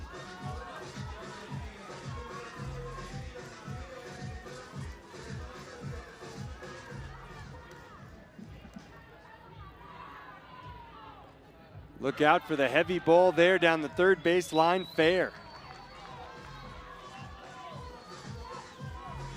A reminder that the winner of this game faces Chinese Taipei for the bronze at 5 o'clock local time, and there's the same call that saw Flores get out with the batter leaving the box before the ball had cleared the 4.5-meter line. That call was not made very often through the first 7 innings today, but we've seen it now twice in the third of the second match. First one squashing what would have been a big rally potentially for Mexico, as that one is bounced short for out number 2. That was the first turn for Vasquez. Takes a little while to get into the game. It seems like players get better as the games go along. The first few innings, everybody's still feeling it out. Rodriguez throw to first, not in time. And a chance to make an out here. There is the out call, but the run's gonna score. As sneaking down the line there ahead of the tag was Jimenez. So 8-0 Venezuela after 3. Mexico coming up in the 4th here. That was good base running. And you can see the runner breaking down the third base line as Hill got himself hung up almost on purpose to allow that run to score.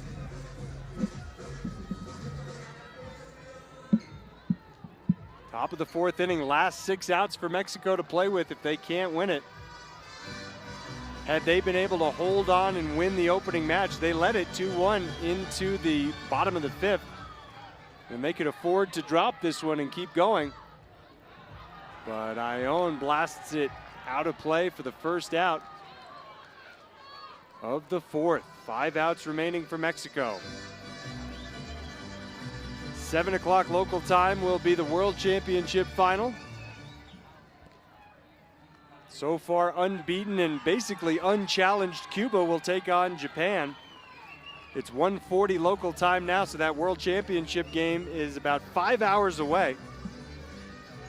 Bronze medal game about 3 hours away. Winner of Mexico and Venezuela takes on Chinese Taipei. That ball off the wall for Castro, and it's a 1-2-3 top half of the fourth. Venezuela an 8-0 lead, and we'll tell you that if Venezuela adds 2 runs in the bottom of the fourth, we won't play the 5th inning. There is a 10-run ahead rule that if a team has a big lead after 4 innings, then we call it an official game. The leadoff hitter, Esquia Rengel. Mexico getting set defensively. The officials at the table sorting through the official scoring. The hot sun beating down on court 1 in El Zócalo. This court was built last weekend. It'll be taken down tonight. By tomorrow morning, you'll never know it was here. Thousands upon thousands of people have come out to see the first ever Baseball5 World Cup. Many showing up for the first time just out of curiosity, but then they stick around when they see what's happening. And there was still one of my favorite plays, the Baseball5 pop-up. You have to really calculate that perfectly, get just the right amount of height and distance. And that was really well done by Rengel to get it to the top of the lineup. Jimenez surveys the defense, puts it in play. Out at second, they get the lead runner. Good job. The player up the middle, Flores. Ricardo Adame has come in to play third. Abigail Boteo is at second, and the ball sails on Flores. Some of the subs, all of the subs in fact, have come in because, well, there's 5 players in the lineup and on defense. Each team carries a total of 8. Vivian Banuelos has come in to play first. So it's Banuelos at first, Boteo at second. Game-winning run is on third base now as Venezuela takes a 9-0 lead. That was a ball that could have been caught by Eloy Flores, but it just squirmed out of his hands. The pop-up, he was moving towards the baseline, had to contend with the runner coming towards him. And with just one more run, Venezuela will win this game. Nelson Rodriguez, super capable hitter. He pounded it down into the ground short. So if Mexico can make the play here, and every play is an action play, this one will be out for the taking. If they can make the play on Rengel, then we'll go to the 5th. Rengel sails it over the wall, and Mexico will come up in the 5th inning down 9-0. Venezuela winning the opening match 3-2, leading the second match 9-0 in the best-of-3 series. Last opportunity for Mexico to bat in front of the home fans, unless they do something otherworldly here. We have seen teams score as many as 10 runs in an inning before, just not Mexico.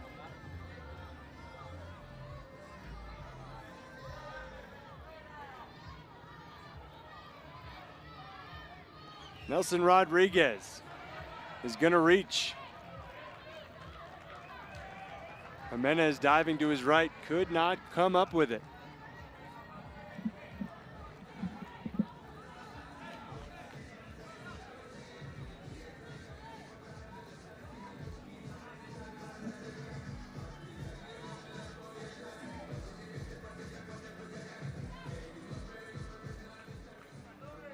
game that started with so much promise for the host nation, a lead into the late innings. And a good place there for Benuelos. Found the hole in the defense.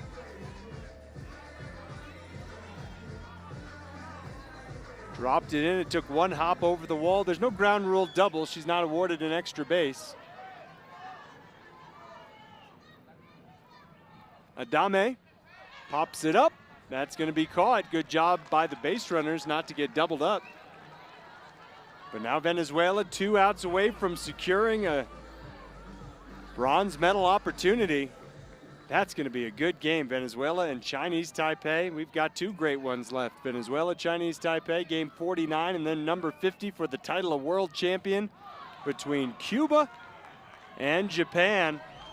And with one more out, game number 48 will be in the books. Will Mexico get a run? Abigail Boteo, the opportunity here. Rodriguez, the lead runner, has good speed. Boteo hits it on a line to second, and Venezuela is going to the bronze medal game to take on Chinese Taipei. A disappointing end to a great run for this Mexico national team. They will finish 5th overall in the inaugural WBSC Baseball 5 World Cup, ahead of Tunisia in the Super Round standings owing to their scintillating victory last night. And now the best part of Baseball 5, the display of great sportsmanship, camaraderie among all the players, regardless of team. Hugs, high fives, and general goodwill. They'll all be smiling for a photo together soon. These players have really adopted the spirit of the game to just have fun, respect one another, and play some really great ball. Congrats to Mexico on a good run. They win a few in this tournament, but they'll fall just short of playing in a medal game. Venezuela, a huge bounce back win after the unbeaten opening round. The disappointing 2 losses yesterday.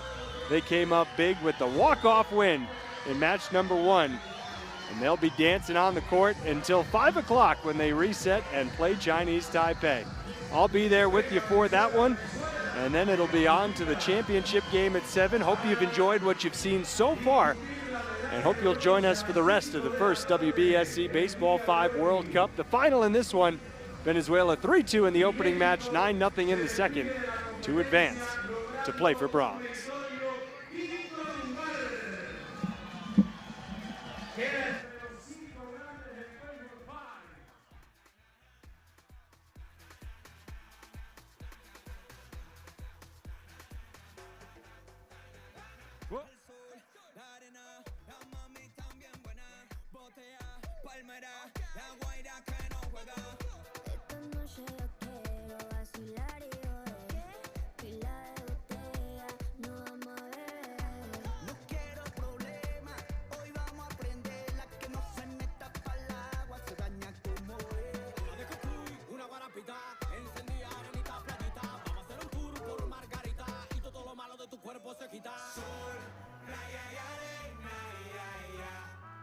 Venga, aquí tenemos una exclusiva con el manager que se acaba de clasificar junto a su equipo para jugar a las 5 de la tarde por la medalla de bronce ante China Taipei.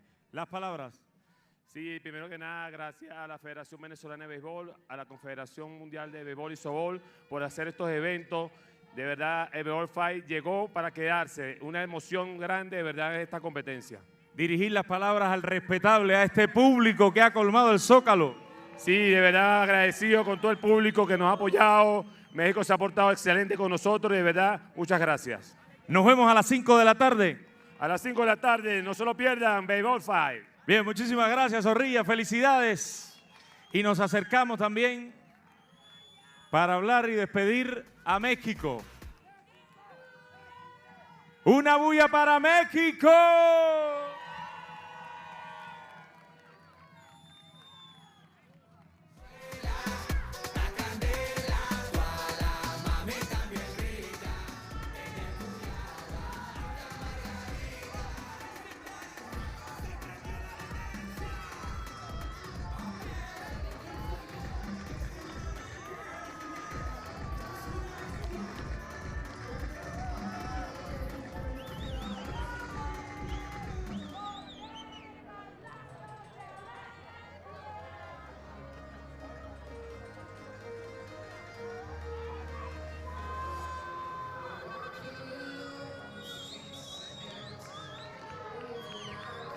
Arriba México, meritorio quinto lugar.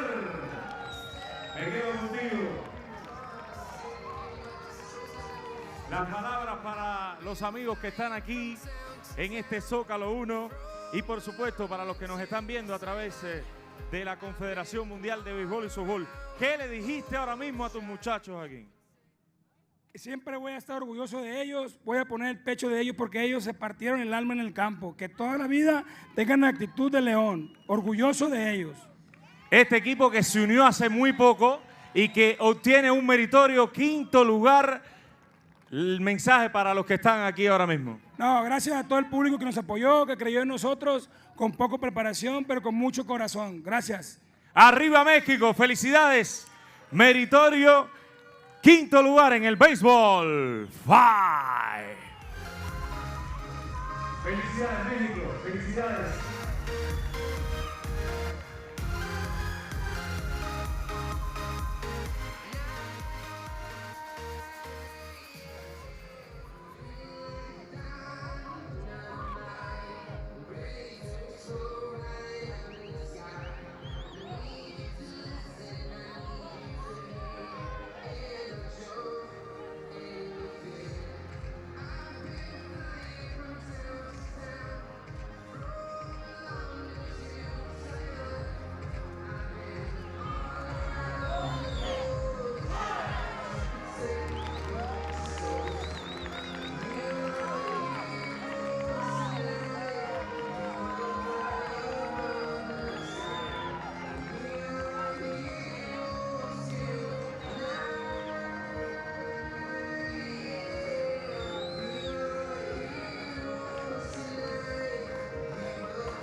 Y llega el gol.